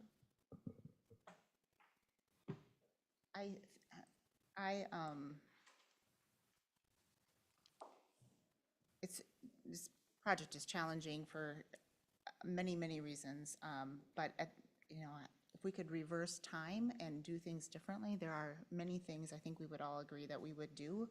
Unfortunately, that's not where we are. I can't foresee I can't feel good about an option other than reversing back with maybe some of the slight modifications that have been proposed. There's too much that has already happened, and I feel like, you know, as a project overall, we've lost trust.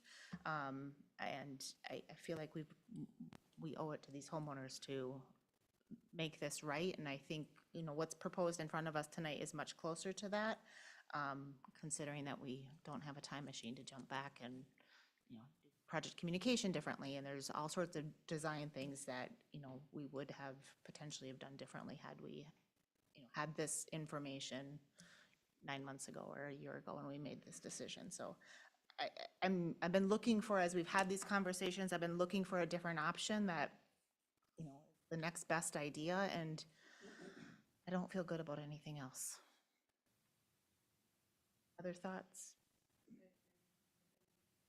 From the last conversation a couple weeks ago, and then based on tonight and just the bullet points on homeowners' thoughts from that night, but then also coming back to it, it just seems like option 3, restoring the area to its pre-construction condition, seems favorable amongst a majority of the homeowners, and I think it's only fair to the homeowners to go back to that.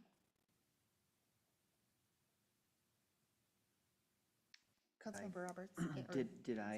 But is that what you're saying as well, to go back to 3 on everything, or just, or what is presented on some of the residents that are agreeable to? I mean, if there is some level of salvageable project that, and in some instances, I heard that it's better, right? So this project results in better drainage, and there is some salvageable project, yes, I think we should. But if we don't have agreement, I think that option by default for that particular, let me just step back. I'm open to an option property by property, and so and I like the way Tim has laid this out, that if there are some properties where a salvageable project is the next best step, then I think we should do that. But if we don't have that agreement, then I think we should revert back on those individual projects. I should clarify, I agree. I mean, is that an option? Maybe I'm trying to create options that don't exist here. Yeah, basins 6 and 7 really on the north end near 233rd are independent of the other parts of the project. So with the exception of basin 6, if we were to leave basin 7, that's still about 1,000 cubic feet of storage that we could achieve there. It's largely, away from the front portion of that yard, and, those homeowners have expressed that the drainage has gotten better. So that would be a good option to leave there. Again, it's an independent drainage area too, so it's not right in the middle of anything else, or, wouldn't impact anything else upstream. Regarding the Searings property, that has been presented to them, but again, if the decision here is to revert back to the pre-construction condition, we'd certainly support that option, or basin 7 would probably be the only exception. And I would say also, if there's opportunities to connect with the Searings between now and when we have to make that decision, let's certainly keep those options open, would be my preference. The other, we just have to say this at some point, right? So the parcels that we're talking about in the impacted land was right of way. And to me, this project, it looks very different if it's not right of way. And I appreciate that if you live there, it feels like your property. But I do think we just need to put that out there, that this was right of way, and that, doesn't mean that this project should not have gone many times different. It doesn't excuse the result of what happened. But when this project was contemplated, one of the reasons to do this project was, again, to get stormwater management in areas where we already have public land. And that is, by definition, what we have, and part of the reason why we went down this path. Now, again, we don't need to stay with that, and I'm happy to reverse course, and I think that's the right thing to do. But this is right of way, and so whether we're talking a street project, or we're talking a trail, or we're talking about stormwater management, it is why right of way exists. But again, I think the right thing to do in this instance is to revert back as much as we need to get property owner agreement. Anything else? My desire is to try to get as much out of this as possible, and I appreciate the property owners, adjacent property owners, that are willing to work with the city on this. Beg of them to be able to see the long-term plan here, and for them to be open enough to do that. I really appreciate that, and if we can move forward with a way to make everyone happy, get some credits for this, I think it's a win-win at this point. A little win and maybe not as big of a loss. Well, if I may, then my next steps would be to confirm with the Searings on their desire there. I can re-engage with the property owners near Basin 7 as well, and have those conversations in the field. But I'd like to, move forward with an updated cost estimate and bring that design back. One other thing, just to put on the public record, because I think it's important, the contractor that did this work, we no longer have a relationship with. That will not be the contractor that does the work going forward. So know that is also an important part of this project. And there's some lessons to be learned on our part of, selecting who's leading those projects and selecting how those projects are being executed. So just know that when we talk about another phase of this project, it will be a different project team, so different contractor that's doing the work. So anything else you need from us tonight? Property owners, anything else you'd like council to hear? The next action council will take, if I believe what's going to happen next, is that we will approve a project specifically for the next phase, which will be either a fix, if there is a fix that can be had, or full restoration back to the original state. And so that would be the next action council will have. In the meantime, Tim and the project team will be working to kind of put together those plans.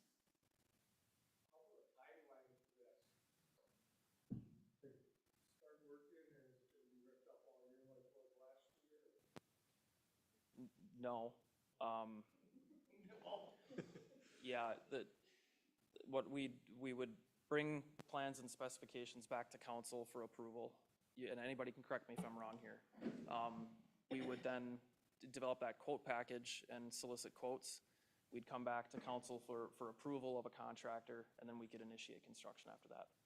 So if we follow that 2-week council cycle, ideally we'd have plans and specs back to you in 2 weeks, kind of similar to how I presented it last time. We could solicit quotes in those next 2 weeks, get approval for a contractor, and then proceed from there. We'll work with the contractor on construction timelines and so on after that, which we can keep you all posted. Great. Thank you, everyone, for where we've landed on this challenging project. So Tim, thanks for being here tonight. Thank you. And all of you, thanks for being here as well. Move on to our next topic, which is 8D, which is consideration of the Hidden Creek Engineering Standards Waiver Request. And Abby, I think you're walking us through this. Yes, Mayor Bain, members of the council. In 22, the city approved preliminary final plats for Hidden Creek, a 57-acre multi-phase development that's going to contain 125 single-family homes when done. The first phase of the development plan contains 22 lots and is nearing completion. Hidden Creek is going to move forward with their second phase final plat. In fact, I just got some documents tonight, handed fresh off the press, I think. But they are asking for one request in the second phase, and that is for a waiver from our 2023 engineering standards. Specifically, the standards indicate that after the design of preliminary plat utility grading plans, that they would submit to us electronic copies for inclusion into the city's CAD system. And then the engineer would use those plans as a base for developing final plans and specifications for public utilities and street improvements on the site. This is slightly different than what the city was doing with our engineering standards in 2017, where we would review those final plans. So the development team would actually review all final plans and specifications, give them to us, our engineer would review them. My understanding is that change kind of occurred to help reduce some of that multiple back and forth that can happen during review processes. Whereas if plans were given to us and we develop the plans and specifications, we know we're only doing it once and then it's done. So the developer tonight has said, hey, city, we've been kind of through this. Our plans are almost done. Can we just finalize those plans and specifications and have your engineer review them? So that's the question that's before you this evening. In my staff analysis, I do note there isn't a big risk to the city. Obviously, we might need to do probably an amended development agreement to memorialize this. But as long as we have something in writing that both parties agree that we still have the review authority of the plans and that no construction activity will occur until final plans are approved, I think that it still satisfies the general intent of our development review process. I know Paul Bergerman and John Dobbs, representing Hidden Creek, are here tonight to discuss this with you. Do you have any questions for me or for them? Any questions? And gentlemen, I'm happy to provide you an opportunity to speak as well. If you have, do you have anything you'd like council to consider as we consider this topic? My name is John Dobbs, and I kind of run the Hidden Creek project. At the hope of keeping it at the 10,000-foot level and doing this kind of briefly, I would just simply add that the majority of the metropolitan areas in the Twin Cities do in fact let developers do their own plans reviewed by the city. This situation in Forest Lake is abnormal, at least from my experience. The second thing, and I think you guys just watched this happen with the stormwater project, discussed the idea of putting things out for competitive bid, being able to control the contractors and the work that you're going to spend money to do. We don't have that luxury when we're forced to hire the city engineer to do the final plans. Engineering is not black and white. I know that for a fact. this project was pretty complex. Not the most complex one I've ever done, but pretty complex. And as the council knows, this was a source of disagreement in '22 between the staff and us, and everybody had opinions. So part of it is the site itself, but we don't have an advocate for our designs going forward because we were unable to have our own engineer do the work. Engineering and the city engineers gets to have their say and obviously represents the city, and we're not advocating putting in a project on duct tape. But the fight that, the concerns that came up in '22, the engineer that we had hired is also the city engineer for other municipalities in the state, multiple ones for that matter. The best example I can give you in my personal experience is that I was doing a project in Milwaukee where we were pulling fly ash out of the ground that was a hazardous material, and yet in Kansas City where we were doing a project, the city engineer would not let you build the streets without fly ash. So there is a variety of ways to do projects, and a lot of them work. And all we're asking is to be able to control our own destiny and have our own engineer bid the work. And lastly, and I think there are numerous people in this room that have been told this, the previous city administrator, given the challenges we had in '22, directly told us that we would be able to try this and see how it went, and be a test case is the words he used. He was not ambiguous about it. He was very direct. This was very difficult in '22. It's not a reflection of Bolton and Mink. It's certainly not a reflection of Ryan or Jeremy.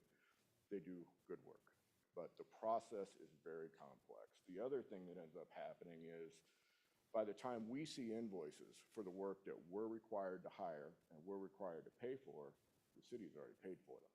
And even if we have a problem, and I can show you examples where we do, by the time we see it, Kevin and I are having awkward conversations about bills that have already been paid, and because of the system, we can't have our own advocate and go, well, wait a minute. You bid this, you told us this, now you're giving us a bill for it? No, that isn't the way it works. But by the time we see it, it's over. And as I said, majority of the metropolitan cities don't have a system where the city engineer does their own plans and the developer doesn't have any say in it. There are multiple people in this room who come from other cities, some of which I've worked in. That is not the way it's done in a lot of places. So that's a high level. I can go down the rabbit hole as far as you want. I have Fair. paperwork. Fair. Thank you. But it would, the project itself, it's really going very well. For those of you that haven't been out there, there are multiple houses going up, sales are happening, things are happening. The project needs to keep moving forward. So we would very much like to get the council's direction on this. And I'm already behind schedule. So that's on me, but here I stand. I didn't know that we weren't going to take action. I heard it was my mistake, but I didn't know there was going to be action. It's just a discussion. But boy, we sure would like some direction.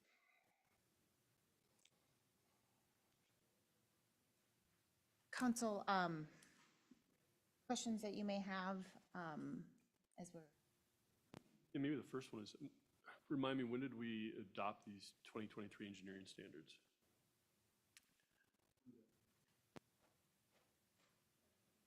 Ryan, would you mind answering the question? Mayor, City Council, each year we bring engineering standards to you guys for review and approval.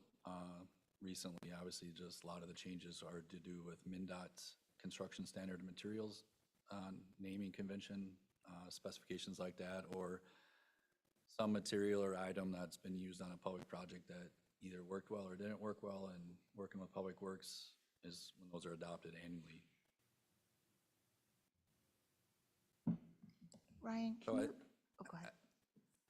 I don't know what year it was changed, right? But yeah, so the current process that we're doing right now has worked very well with other projects.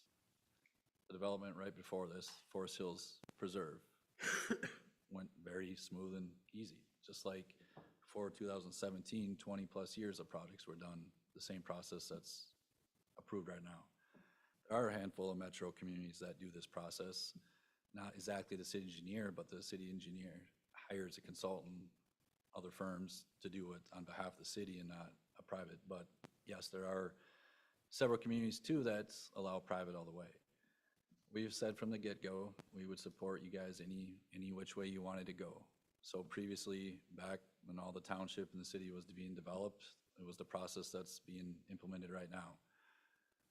You had some people that wanted to change it in 17, and they allowed them to change it. 17, 18, 19, amount of items that came up, you guys changed it back on your own. Was that and that was the time frame, I think. So early on my time on council, I think we became aware that, so I think the change had happened prior to me being on council. But there was a number of projects that had a number of situations that prompted, I think, a change in policy. Projects in particular that come to mind were Second Avenue, as well as, I think there were some issues with Chestnut Creek. Am I thinking about are we talking about the same And Third Lake policy? Estates. And It was those three projects. what was the other one? Third Lake Estates. Third Lake Estates. And we're talking about the same process, right? No, those three were on the process that's being proposed to you tonight. Correct, correct. So you guys did experiment with it again. Decided to go back to your process that you had previously. But again, we said we would support which way you want to go.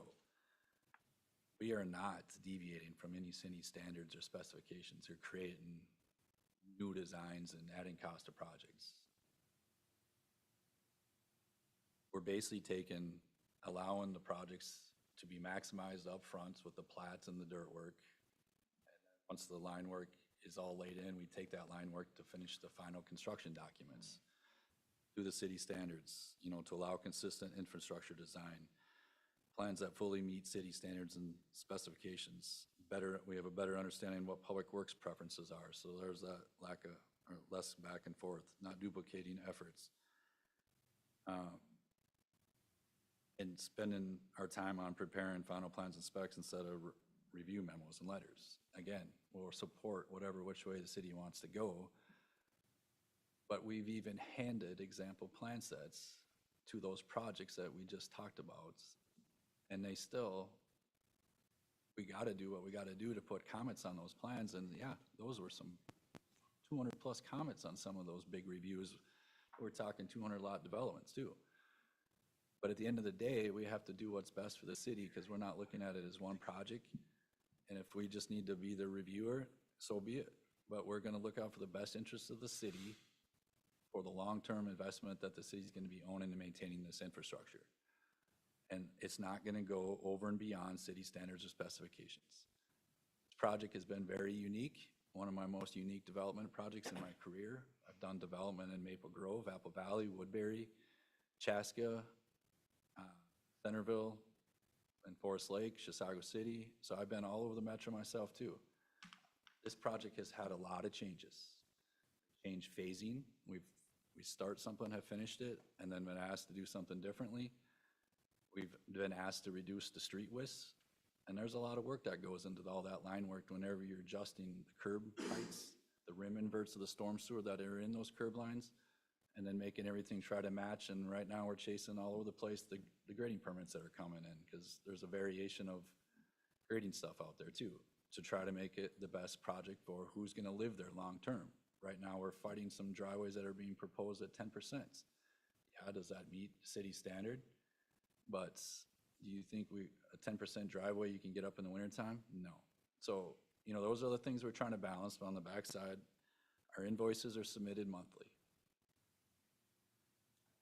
I can go faster if you want, but we submit our invoices monthly. So if there's discussion at that time, we're more than open and have dealt with it more on this development than I have all my other invoices. So at the end of the day, we're just looking out for the best interest of the city, and we're willing to support whatever you guys feel is best moving forward.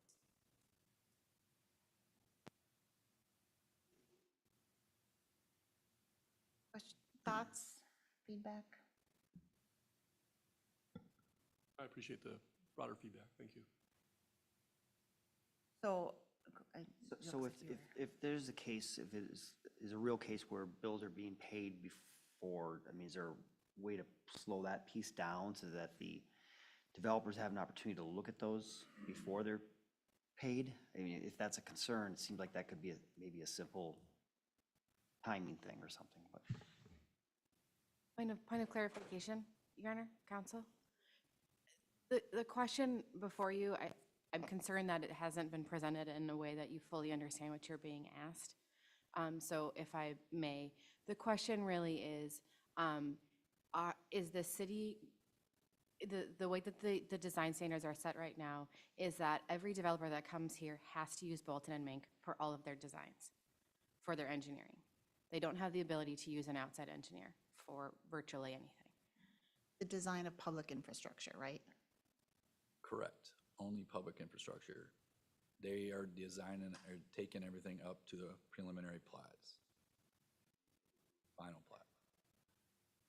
Look like you may have a Yes, except for, or but a yes and. fundamentally, that's sort of a, sort of. Yes, sort of.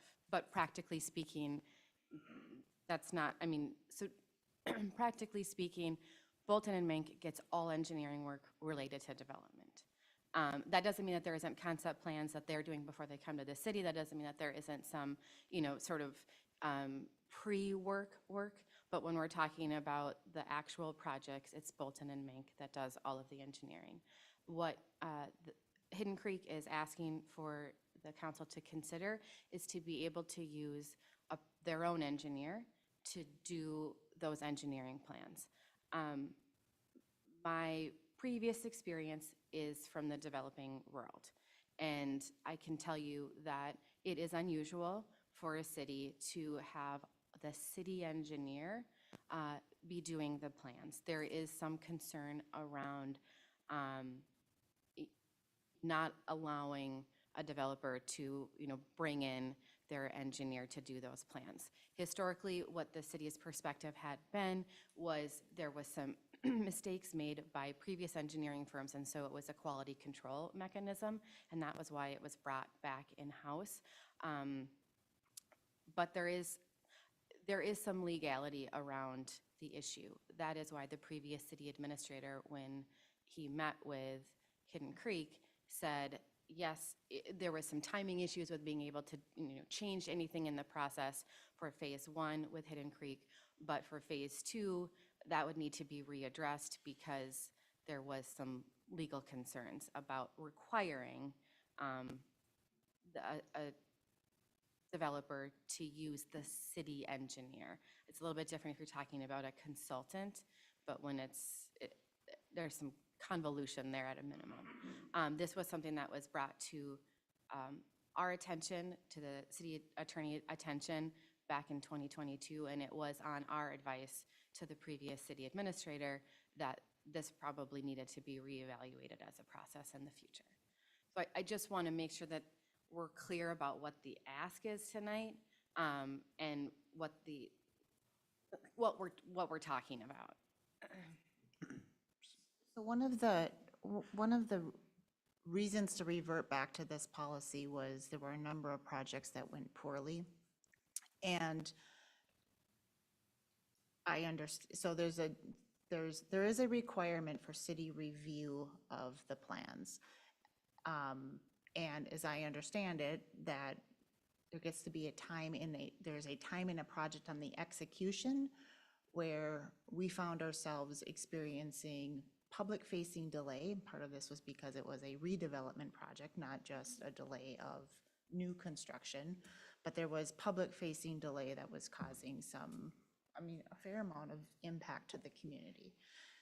And so one of the concerns is that we lacked the ability to correct for that or prevent that from happening.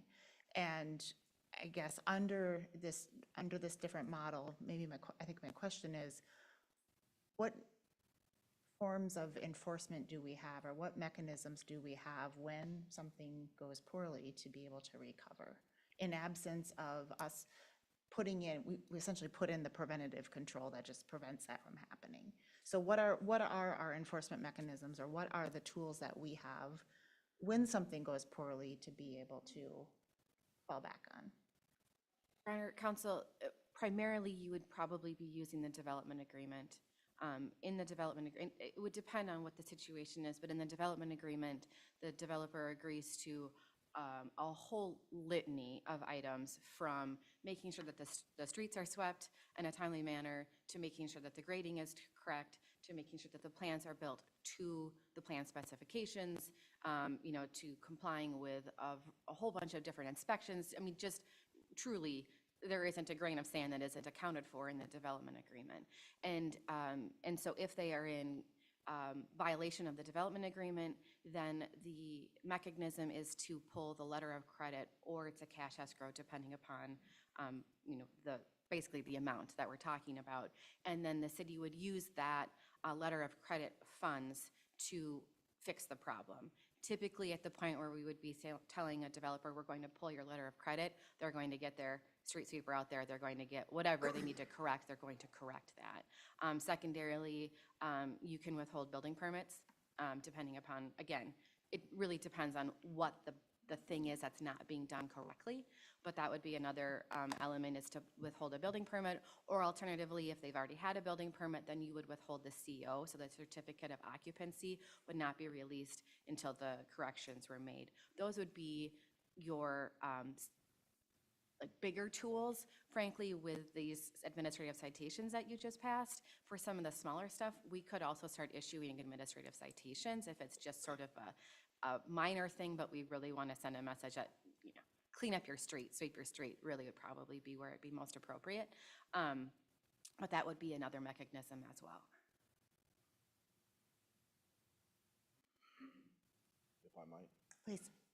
So the process would, as I believe it goes in most places, our engineer puts together a set of plans, Bolton and Mink would review them if they continue to be your city engineer. Therefore, we're all on the same page about what we're building.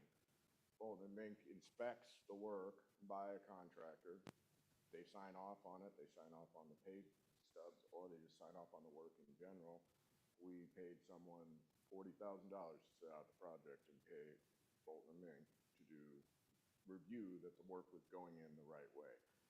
At the end of the day, I'm not sure what's really different in what we're proposing versus what happened last time, because they're still got oversight. I wasn't around for 2017. I don't know if Bolton and Mink was around for 2017. But the process we're talking about, the city still has complete control of what goes on, besides what Amanda was talking about related to the developer of credit. But just putting it into the ground, they're involved from beginning to end. But what we don't have is we don't have somebody on our end who can say, and just so, for example, the preliminary plat process we went through in 2022, the senior engineer signed the plans when he was done with them. That's how thorough he thought the review was. This is a city engineer for multiple municipalities in the northern metro. He thought that the plans were so done that he actually signed them as an engineer. And yet, since that date, we've spent $200,000 and change in engineering, reviewing and reviewing and reviewing. The system is difficult to deal with, and yeah, at the end of the day, it's a cost thing, but it's also a control thing. And, you know, so I just don't see how the city has any risk, as was discussed in the opening credit. The plans we have to be approved. They're done by the city standards, which are already in place. The work is inspected by the city engineer. We have to pay for that and make sure it's all done the right way. When it's all done the right way, the COs, occupancy permits, are issued by the city after feedback from the staff, so they review everything up till then. There's cities like Woodbury, cities like Inver Grove Heights, cities like all of the metropolitan areas around that do it that way. They're doing fine. I don't know what happened in 2017, and Ryan has said some of that to me as well, and I believe you. But we're not that. And, you know, at the end of the day, you know, this project, land and houses, $120, $150 million worth of infrastructure by the time it's done, and the land that we own and we've already had preliminary plat. We're not the only for-profit person in this conversation. Bolton and Mink, my understanding. Sandtech, for that matter, doesn't really matter who the engineering firm is. They all run a business as well. So to be direct, I'm not sure why we don't get afforded the same luxury. You guys run a business, you bid everything. if I come to you and say my parkland's worth $500,000 an acre, just because I say so, what do you think? Can I get that? I can't, you know? And I just don't think that's right, that we should have to do that either. And we put in a good project, and Bolton Mink has done a good job getting us there, and I'm grateful, but it has been very difficult to do. It has burned out multiple people in the process. Doesn't have to be this way. And we're here for the long haul, and the ownership has put an awful lot of their money into this. They aren't going to see any of their money back for quite some time. They are really invested. So, just like you guys, they live here as much as you do. Mrs. Bergman? I just want to make one comment, I guess a few comments. I think most of you are familiar with Summer Fields that we did, which is a great community. But Ryan keeps bringing up the best interests of the city. Come on, we want the best interest for the city too, right? I mean, we're part of the same team on this. City standards, our engineers know how to design things. The redundancy and the cost if it wasn't frustrating, it was hilarious because you couldn't imagine what we were going through, and it doesn't need to be that way. So I know we can do a great job with our engineers. Everybody here still gets to review it and take a look at it, and Bolton Mink watches us put it in the ground. There's no reason not to allow us to do it. Our engineers are fantastic, and you'll have a great project when we're done. By the way, this is only the first phase of the 125 lots. The land that we have under control right now, we have about 300 lots, and hopefully, if we can all work together, we can expand that. And all that's going to do is bring more residents and more households and rooftops to the community of Forest Lake. Unless you don't want that, then you got to tell us that now. We want to stop developing. We want to be like Lake Elmo was for many years. We need to know that. Okay? Thank you. So here's what makes this so challenging is a number of topics, but tonight's apparently the night for challenging topics. Is so much of the detail and the execution is at the staff level. And so as I hear about what those enforcement actions are, there is a detection that's needed, there's layers of communication, there's enforcement that's needed, there's staff action that's required. And what's challenging about making this decision is that we are doing it with many different people and many different roles than when we had this conversation back in 2017.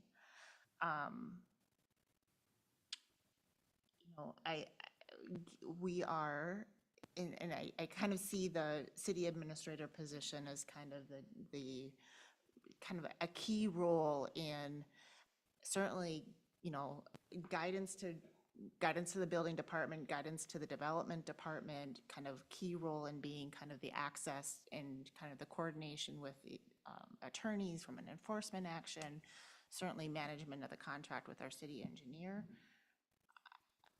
I am nervous to make this decision because I was part of the vote to make it the way that we have it today. So I'm nervous to make this decision without having that just perspective and long-term guidance of a city administrator, because again, I think that is a critical role to whatever, there's different models out there, but the model, the person that is going to help make that successful, I just think the city administrator just plays a really critical role in that. So what I'm interested in is, can we make only the decision that's needed for the question on the table? Can we make a situational, short-term decision rather than just changing a policy that opens it up for everybody?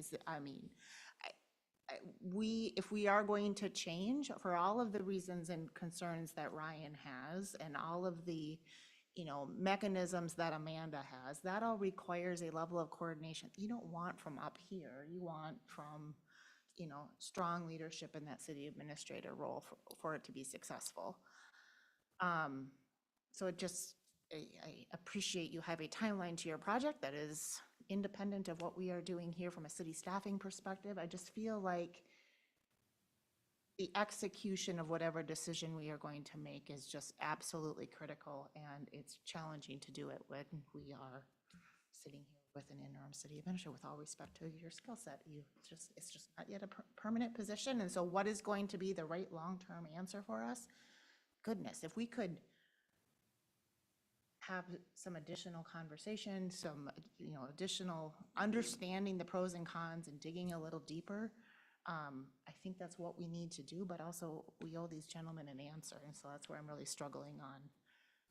Does this need to be a forever policy decision tonight, or is there a next best action that we can take that provides some initial guidance? I don't know. Mayor Bain, if I might add, I wouldn't be coming to you tonight with a policy change for a long-term circumstance. I was in conversations with former administration who did support this as a pilot for this next phase. So that's an important distinction. So this would be a suggestion for just what you said, a pilot for one project. And not even for one project, for this next phase. If it works well, let's talk about the next one.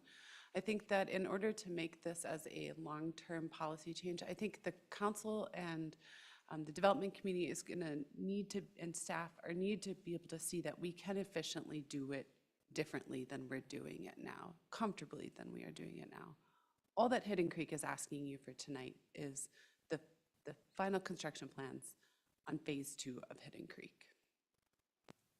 I'd be comfortable with that. I mean, reading, the analysis, I mean, there's really little risk to us. The extra costs are to the developer if they don't get it right. So I'd say, change for this phase and evaluate it. If it's just this, not a long-term, I would be comfortable with that as well. The onus ends up on them. I mean, they have to come back with the specs the city demand, and our engineer can tell them, mark up that 200 comments or whatever it is, and it might end up costing them more. It's kind of a gamble on that. But I think the free market, open market to let an engineer come in, and that's free market person. So I like that idea, as long as, again, the city engineer has the final say. I'm actually not a huge fan of approving a waiver from our standards that we already approved probably like a couple months ago. Only because I'm worried that it would open up a door to other developers coming in. And I'd be nervous about that, because then at that point, why wouldn't we just look at amending the policy as a whole? Which that would lead to a longer conversation. And then it gets to your point. I share that same concern, and, for the next developer that walks in, I think we, if we're open to do it for one, I think we have to be obligated to, I'm concerned we're opening the floodgates, right, of the concern. I think this needs some bigger, larger conversation from a policy standpoint, and deserves a larger conversation from a policy standpoint. But we also need to be, from a staffing perspective, ready to enforce whatever that direction would be.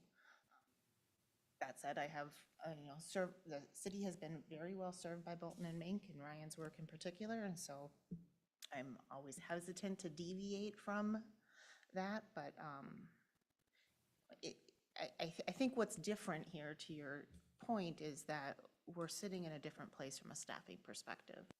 And I think that is a critical component to this, because to me, this is yes, there's a council policy decision to be made, but clearly councils from across the metro have made different decisions.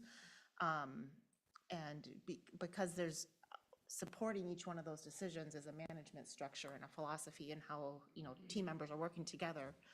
And we aren't quite in that position. And so to me, this feels like an interim ask, and a time for us to grant an interim ask. I'm open to it. I have reservations overall, but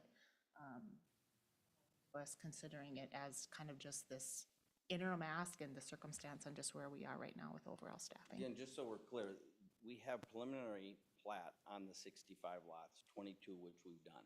So all we're asking is to have our engineer do the plans on the last 43 of those 65 lots.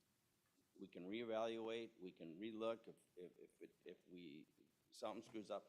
They still have the final say and look. And we're looking out for the city's best interests as well as ours. So if things were to go poorly and you were to have a delay, what are who's impacted by that? Is adjoining property owners impacted? I'm just trying to We own. measure the downside risk. This is an Are there- island that we own. There isn't any adjacent owners other than the lot or the homes that are currently being built right now. But it's not that complicated. I mean, it's not like we're starting from like 2 years ago. Right. This has already been vetted through and gone through, and it's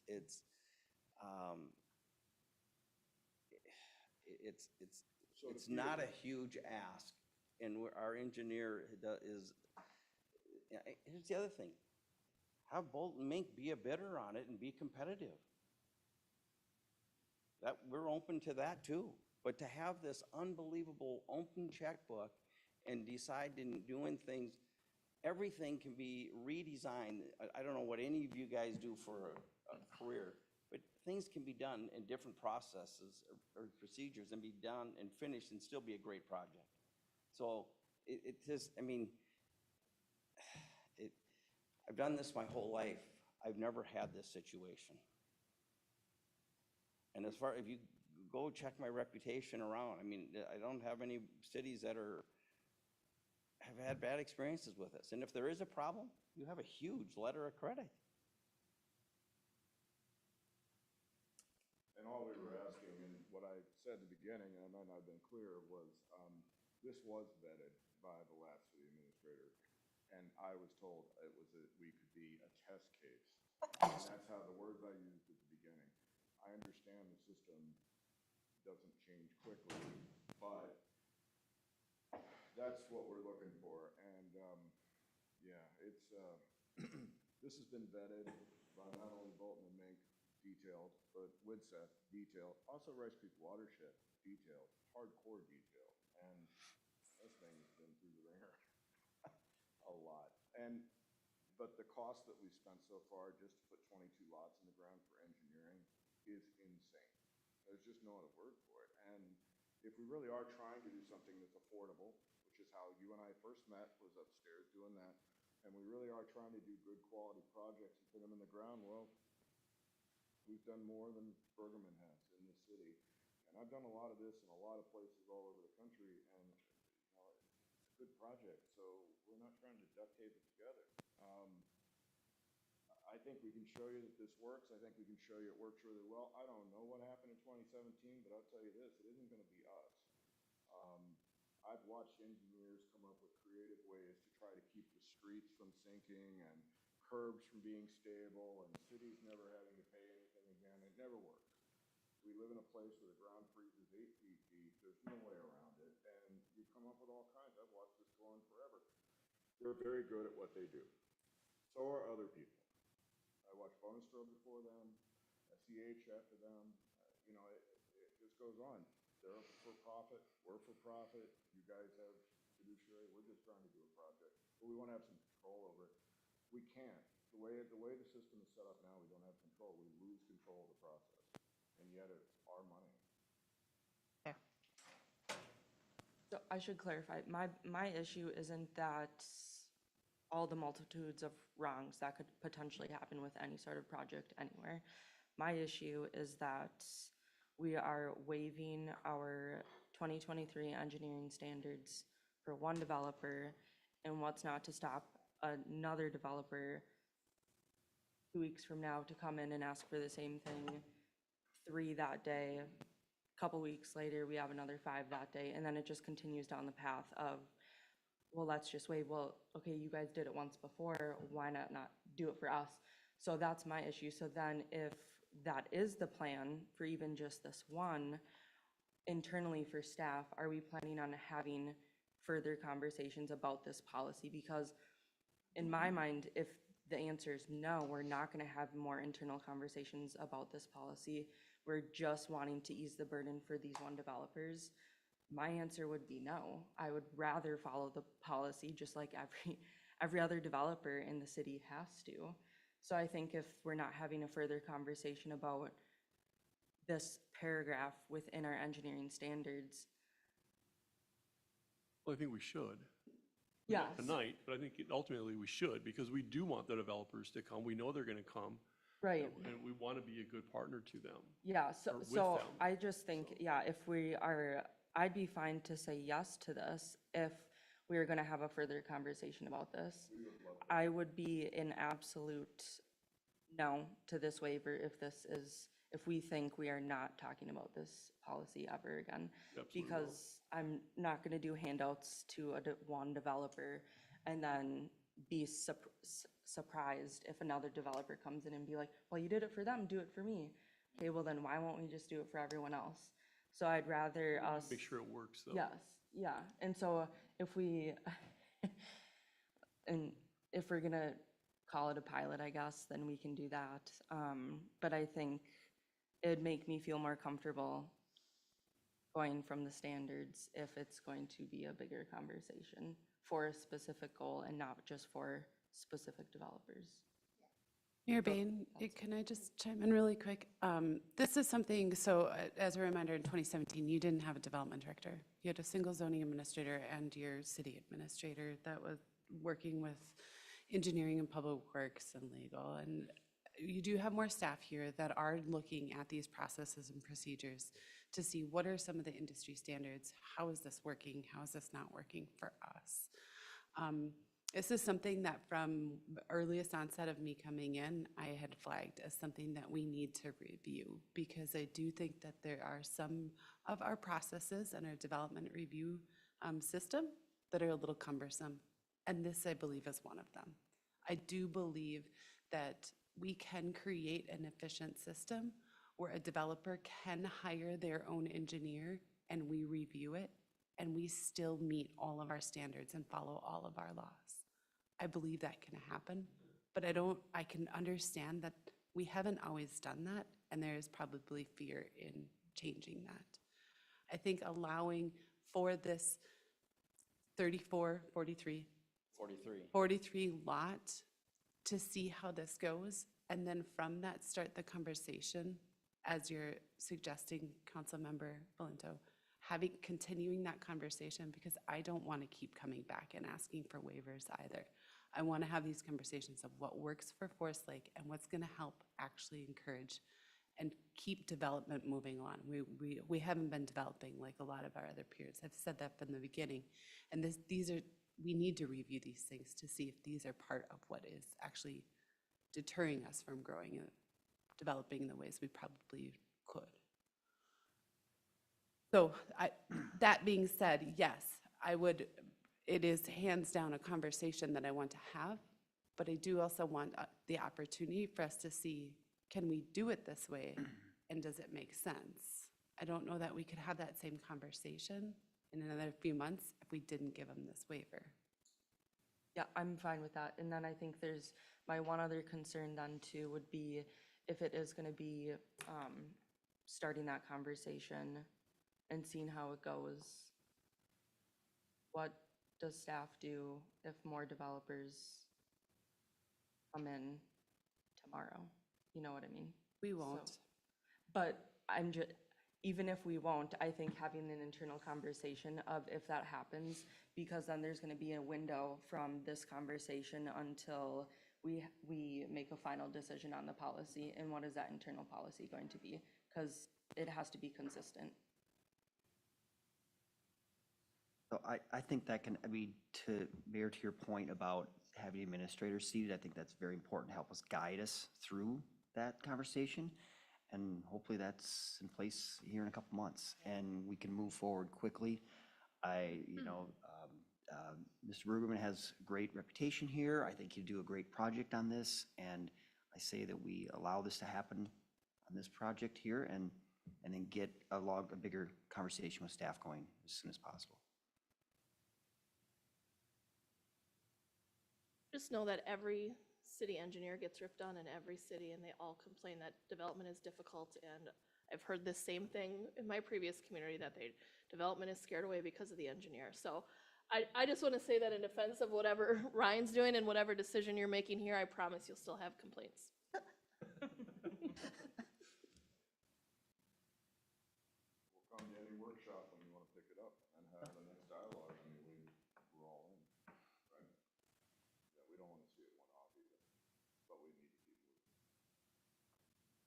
Christina, Abby, do you have what you need for next steps on this? I do. Something will come back before you to memorialize that decision, so. Appreciate you being here this evening. Appreciate the opportunity to talk. Okay, our final discussion item this evening, consideration of the Parks Commission ordinance, and Abby. Thank you, Mayor Bain, members of the council. So at the direction of the city council, staff has been soliciting applicants for the Parks and Recreation Commission. To date, we've actually received 5 applicants. Additionally, one of the former Parks, Trails, and Lakes Commissioner has expressed interest. We think both of the 2 remaining are still interested, but prior to moving forward with kind of scheduling interviews and potentially seating applicants and citizen volunteers, staff thought it would be important to review the Parks and Recreation Commission ordinance.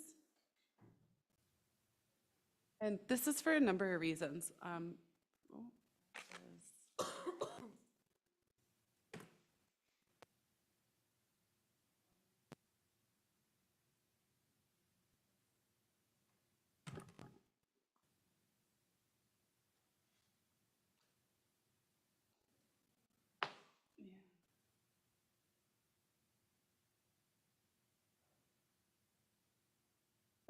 This is for a couple of reasons. First, 18 months ago, we had a quorum of our then Parks Commission quit.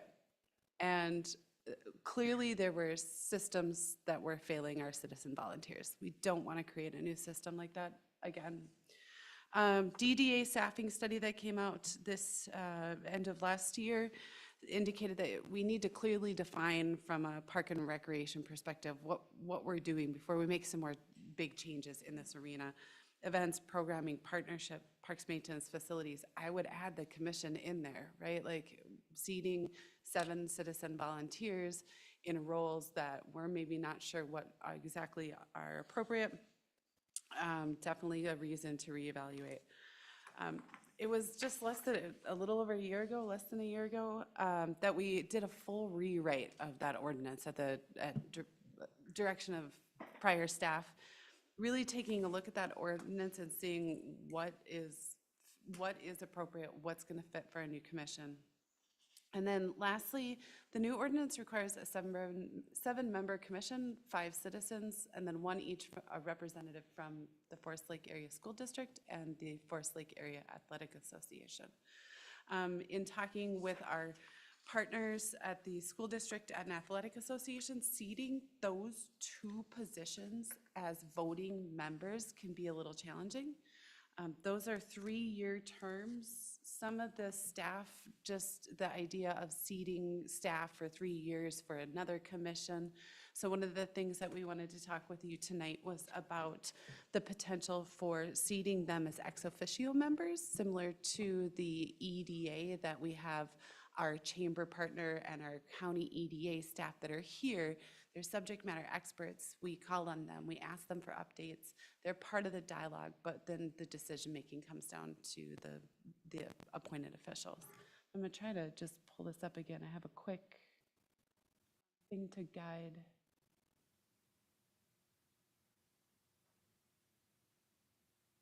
There we go. Ironically, not coming up. Oh, there we go. So just a little bit of commission history that was in there. We had our first parks body approved in 1967. So that was for the Village of Forest Lake. And from the very beginning, our parks body had the authority to acquire land, park purposes. They had full and absolute exclusive control over properties set aside for park purposes.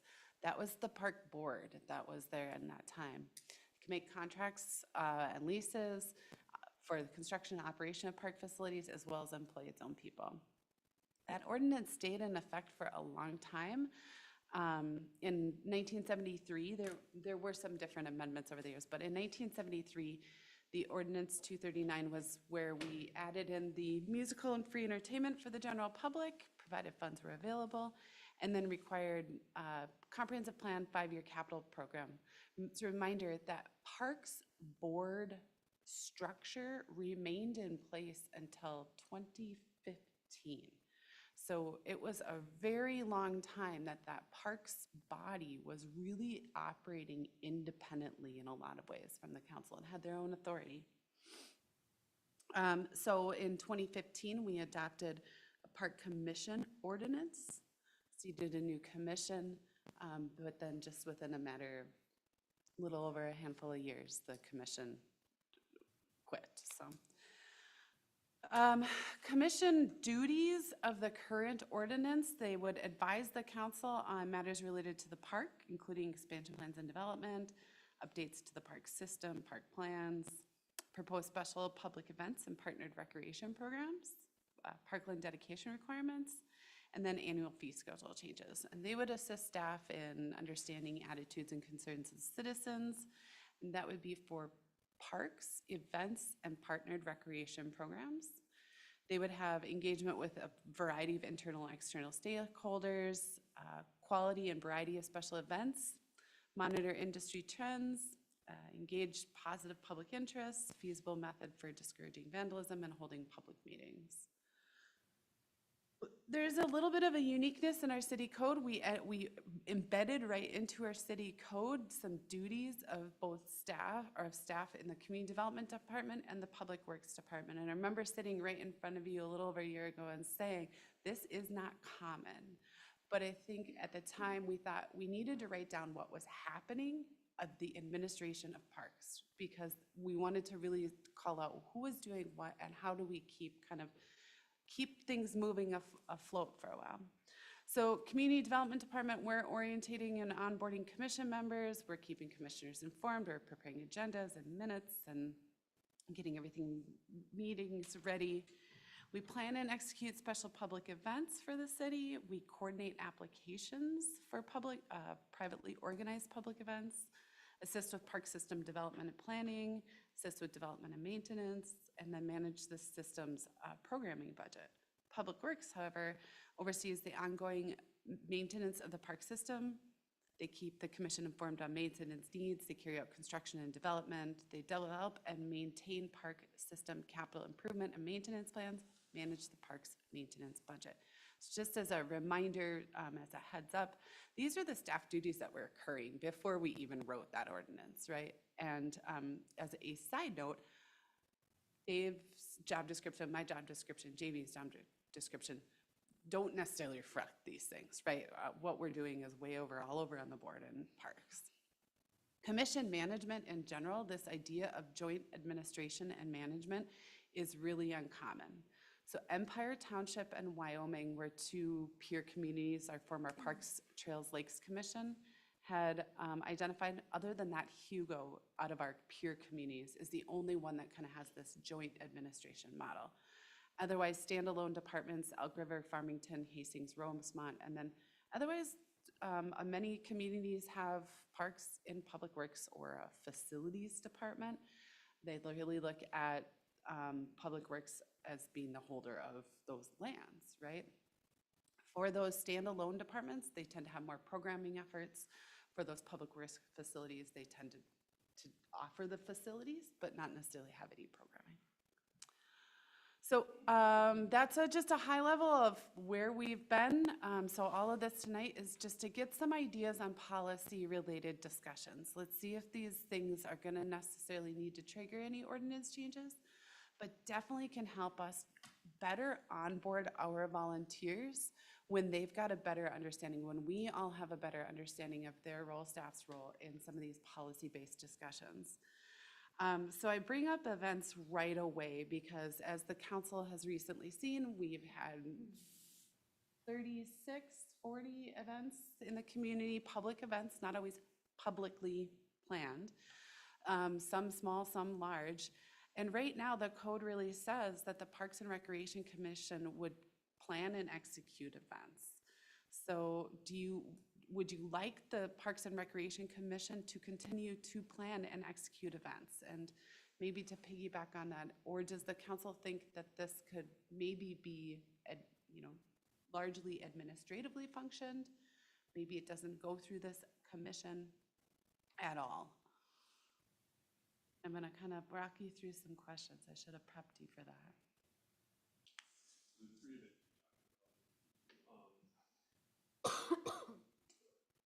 Remind me, please. Well, so the events that the city plans and executes are Spring Fling, Arts in the Park, and Hometown Holiday. So the question is, do you want the Parks and Recreation Commission to continue to plan and execute events, any events? Arts in the Park is more of a series of events, right? I'm a little, so I look at this question a little bit like I look at what we do here on council. And so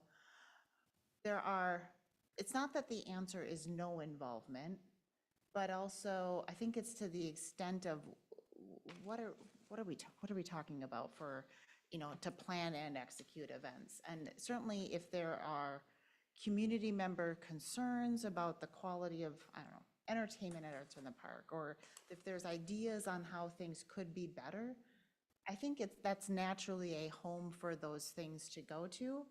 But I'm challenged in, is that their primary purpose? No. And, plan and execute. I mean, they are certainly, it's kind of like, it's similar to what we do here on council versus, street projects, for example. We don't execute anything. We make some policy decisions, we approve some funding, we, provide, we have input certainly to who's around the table to manage. And I know we've had very engaged committee members in the past, which is lovely, but I don't, the details of actually executing the event, I don't see that as part of their role. I see it more as they are advising and they are making sure that staff is, community, we're reflecting the community and that we're executing well, but I wouldn't see them as actual, hands-on executing beyond if somebody wants to volunteer and chuck some corn, that's lovely. I think I saw some heads nodding, but I would. Well, I would think too, maybe like kind of a post-event review with them to seek their feedback or improvements. What were they hearing from the, other citizens? So, I think that'd be an important role to play for sure. But yeah, I would agree. It's more of an advisory post and, after, but not execution. Okay, so. Can I just add one quick comment too? Just, I think everything was, I agree with that, definitely. And I think even though these are the 3 events that we have for community, just as times change and evolve, are they still working? Are they not? And getting feedback from people sitting on an advisory commission of suggesting changes or filling some gaps in the community. We might not always have Arts in the Park, Hometown Holiday, and the Spring Fling. It might change and evolve. And I think just having those opinions from what they might see at other communities that they attend, different events that they go to, so that we can continue to be innovative and provide the community with like new and exciting offerings, pending that there's the support of council to do so. Would the council like the commission to review some or all public or private events on public lands? So some good examples, things like the Ragnar Race. It's on public trails, it happens in a public park. Does our park commission need to see them? Are you guys comfortable with an approach that maybe they weigh in on staff's review? You have a park staff. One thing that I know had been discussed at one point is that they review new applications for impacts to the system, and that gets weighed in if there needs to be something that comes before you. Some of this starts to creep into what we need to do with events in the future. But then the other question is, like the Mallard Street Dance. Right now, outdoor entertainment would just have gone to the council, but something like that wouldn't have as it sits right now, I don't think the code necessarily is distinguishing between those public and private lands. Would you have envisioned our Parks Commission having a role in that? To have a public event on private land?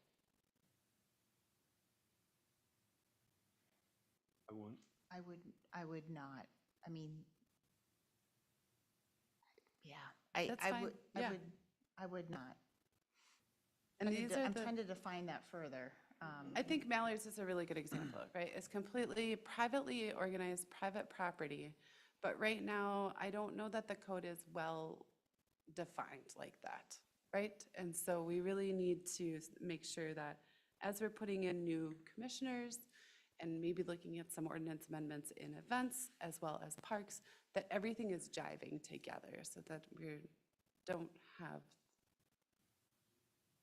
Point of clarification, so are we looking at the last question?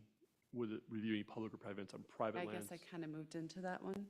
I mean, did we talk about on public lands? I mean, it sounds like there's a distinction. I think I started in public lands and then skipped to private lands, and I'm really sorry because it's 10 to, a quarter to 10 at night. Huh? Kind of a big agenda item. I'm wondering if 10 o'clock at night is the right time to tackle this. This is only one of many things.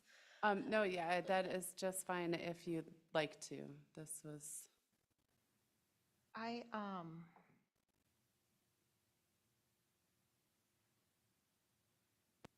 So here's maybe my quarter to 10 thoughts on this topic. I look at this a little bit like I'm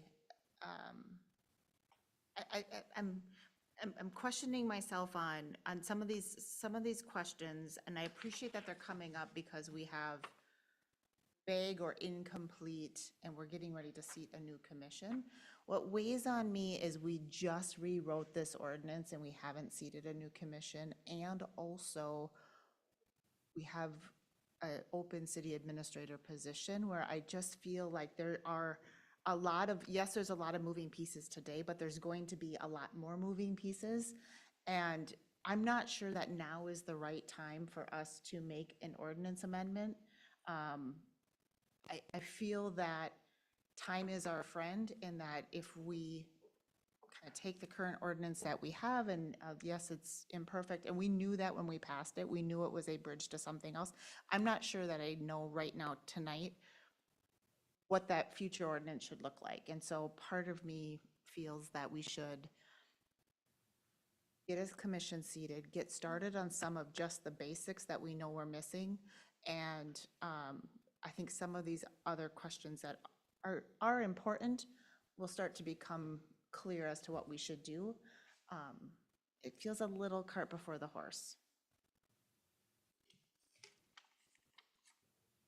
Or maybe we have incomplete information. Commission coming on board, seeing that operation, and I don't know necessarily that the ordinance needs to be changed. I just don't want to bring on a new commission and have inappropriate roles defined. That would be one concern, that we need to onboard a commission. And I think more than anything, the policy discussions around events need to be addressed to make sure that we're not putting those volunteer commissioners in roles that are inappropriate and that we wouldn't want to continue. So knowing that, maybe the best thing to do is to table this conversation. If that is until a new commissioner or a new administrator is seated, I think that that's fine. I just don't know what, it's just another voice in the mix. I was just gonna say, I mean, I guess, the goal, I mean, everybody on this here said we want to get a commission seated. I think Abby's point is we need to make sure that we're setting proper expectations. And then there's also feedback from our partnering organizations that what we put in our policy is probably not a good fit from a voting and time here. So, I mean, I don't know that we necessarily need the administrator to kind of work through some of that stuff. I mean, and the reason I default to the administrator role is I feel like there's a lot of management nuance in much like the conversation we just had about engineering, of there are lots of different combinations of these types of questions that could be successful. And what is going to ultimately be successful for Forest Lake is what we're doing. And I just see staff is so critical in that role, that I appreciate weighing in and want the, future commission to be successful. But, and maybe I'm just not asking the right question. Maybe I should just be saying, what's staff's recommendation? Because again, I just see that there's so many paths that could be successful that. Mayor Bain, if I may, just having led the commission in the past, and seeing this new ordinance come into place, the desire to seat a new commission, I know that there's some great applicants that have come forward. I feel that in lieu of really diving into the ordinance and what may or may not need to be changed from the last revisions, I think a suitable solution could potentially just be to set clear expectations in the first 6 months of here are the top 3 things you're going to focus on. Policy development for the pickleball courts. What are other communities doing? What should we implement? Item 2, you're going to, be a part of Arts in the Park, help guide, get into the community, get to learn the system. Number 3, go visit all the parks. I'm just throwing out a few there, but like really set the stage of like just that introductory, like here are your few things that you're only needing to really focus on.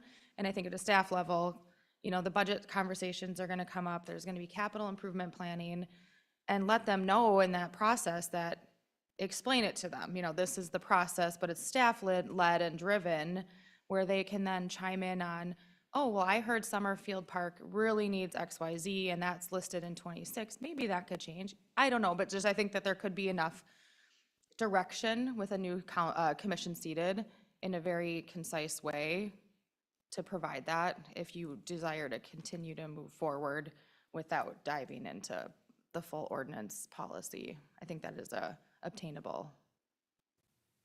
But if you have an ordinance in place, that is not something that you want your Parks Commission folks to do, events, for example, since we've been talking about them. And people are reading your ordinance and they're applying to be in the Parks Commission because they want to be heavily involved, right? Like, I think that's where Abby was trying to get some directions that, even if you're not changing the ordinance, we can at least have that conversation with folks about what they should be expecting, as opposed to they read something there. And maybe the compromise is that this has to get set aside and we put together that work plan for the rest of this year, and council blesses that, and that's all that the Parks Commission works on for this year.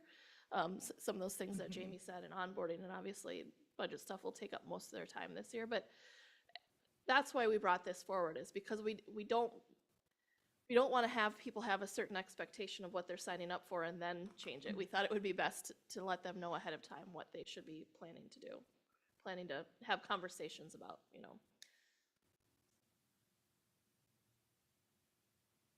Yeah, I think these are all really good questions too. Is there room on next week's workshop agenda to pick this up? I think we should.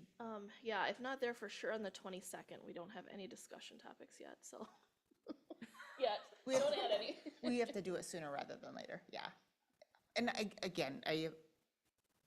it's like having a job description, right? It should reflect the job, and we should be accurate as possible. What's frustrating is that we just did it, so. Can I just note something that when I pieced together some of the history for this staff memo, I went back to the staff memo I prepared for you last year with the new ordinance that former city administrator Casey had helped develop, and I think Amanda and I had worked on. In my ordinance, in my memo, it referenced the operating authority that was in the code. It looks to me that quite possibly we never just sent the ordinance that repealed the park board and replaced it with the commission to our online codification firm. And then we created this whole new ordinance. So possibly what I can do is pull together a little bit more information for you on the ordinance that I do believe was supposed to be governing our commission, and the existing one, so you can take a look. Have a few of these more policy discussions. Not all of these policy discussions are going to feed into an ordinance amendment. Some of them are these kind of other special events stuff that we kind of need to do. Some of it's just kind of getting you thinking about what is the park system of our future, because those are things we've said we were going to talk about, and we really need to, especially if we're going to bring in 7 more citizen volunteers. I think something that would help me in the conversation for the next time we discuss it is maybe giving some examples for the like events. Whether it's on private land or public land, or like the dance at Mallard's, that was helpful, just so that we can visualize it beforehand.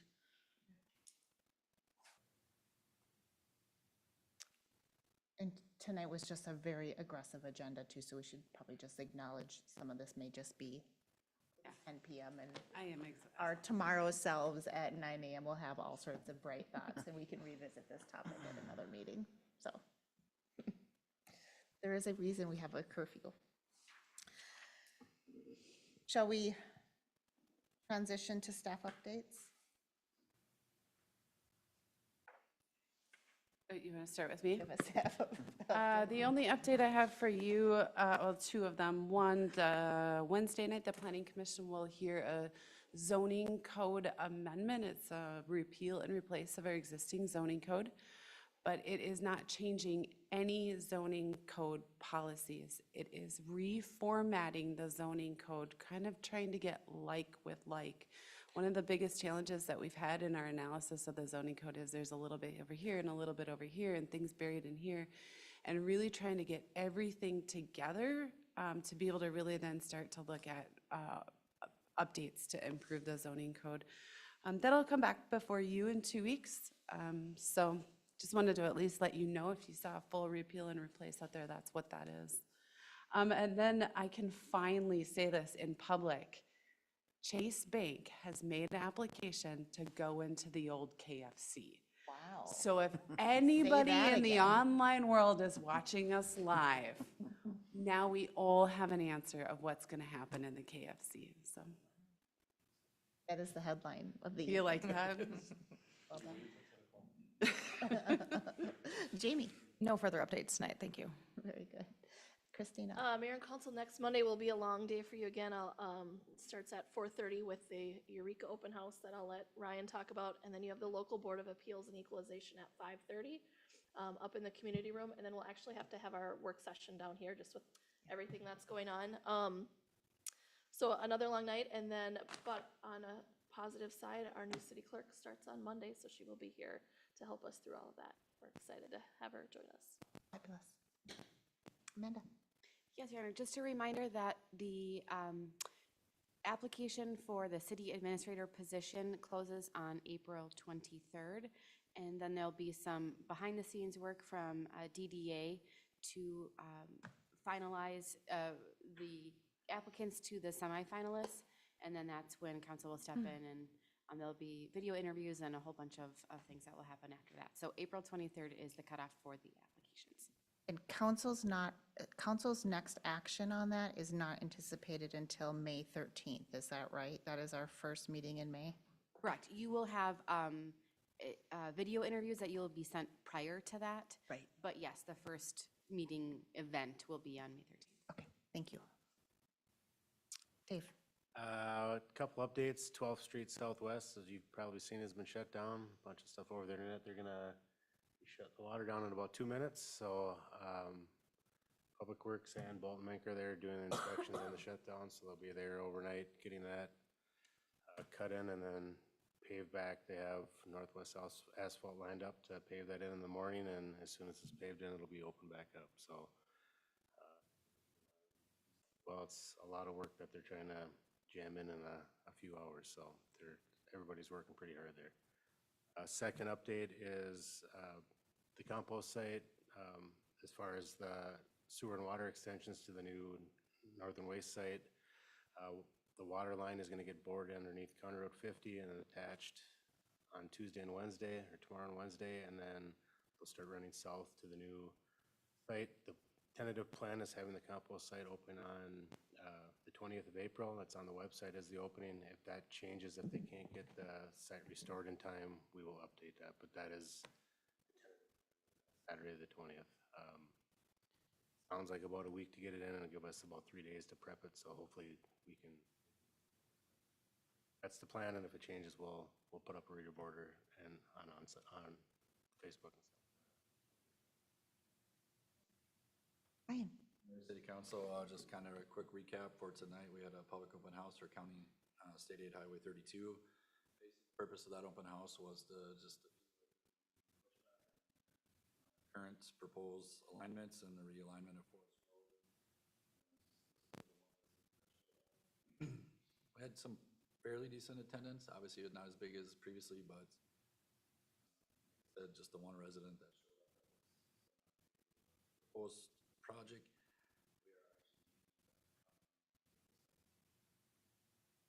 Pre-con for the 2024 street pavement maintenance project is scheduled for Tuesday, Monday with Eureka Avenue. Public open house right here. Plan on doing a presentation on the project at 5:15. Kind of going to Q&A, kind of what you saw upstairs. We do plan on presenting that same presentation at the April 22nd.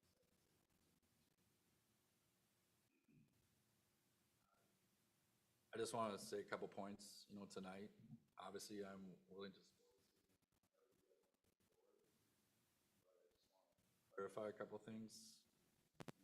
Pick the contractor. Contractor.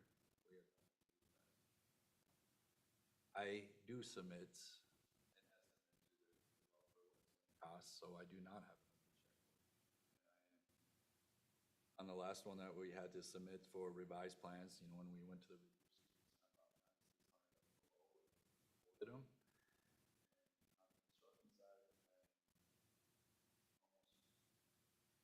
30,000 under what I quoted. I had checks and balances through this project, no matter which way we go, we always do.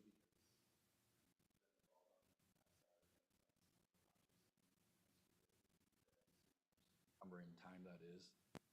Again, at the end of the day, we have to continue to watch out for the best interest of the city. And it's not just Bolton Mink doing it, or half of Public Works, Fire Chief.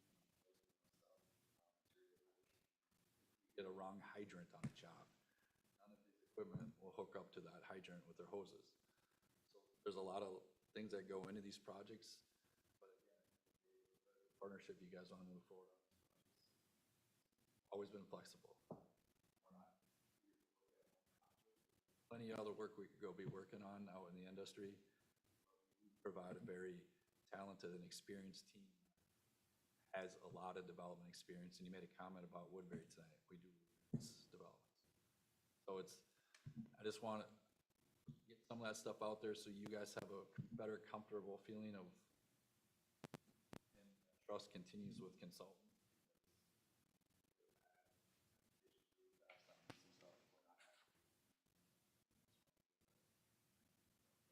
Thank you. Chief Mayor and Newman. Council, I just have one update for tonight. Tomorrow, we take delivery of our engine tender that was ordered just shy of 2 years ago. And with bringing that tender in, once we receive it, it'll take us about a month and a half to put that to service. There's driving training, pumping training, and then we have 7 firefighters in fire apparatus operator class that started last week, and they will be training on that truck. And with that truck, we will be able to surplus 2 other trucks. We'll have some room in the fire department again. Volunteers to drive it into town? Got that. Rock, paper, scissors, that real fast up here. Thank you. All right, thank you. Kevin? There's one quick update. I got confirmation that the first quarter utility bills went out via email tonight, so the ones that get them paperless, they should be in their email inboxes. The ones that get them in the mail should be getting them later this week, maybe the weekend, maybe Monday. Our printer company has a 48-hour turnaround, so that's depending on when they get that out. So let's encourage residents to give us a call if they have any questions on their bills. Transition to council updates. Councilmember Roberts? Nothing tonight. Councilmember Valento? Nothing for me. Councilmember Erickson? Nothing tonight. No. Nothing here either as far as updates, just a note. I know tonight's agenda has gotten really long, or, the agenda was long. It was a packed meeting. Some of us were here for the neighborhood meeting starting at 4:30 and then transitioned to I'm always open to feedback, and we accommodated a lot of public comment tonight, which can be good, but it also means that we end up with long meetings. And so I'm always open to feedback on managing agenda times, managing format, accommodating public feedback, but also getting out of hour. And so tonight got a little longer than we would like, but it's always a balance, and I'm open to feedback. Go here and try to find the right mix of engaging in some conversation and getting into a little bit more detail in an agenda topic. Maybe one of the, and Christine and I have this conversation all the time, and we both knew that this was a lot for tonight. So it's always an imperfect science, but just want to be really respectful of everyone's time and really appreciate everyone hanging out here till after 10 p.m. With that, that is the end of our planned agenda. I will entertain a motion to adjourn. So moved. We have a motion. Is there a second? Second. Motion and a second. All those in favor signal by saying aye. Aye. Oppose?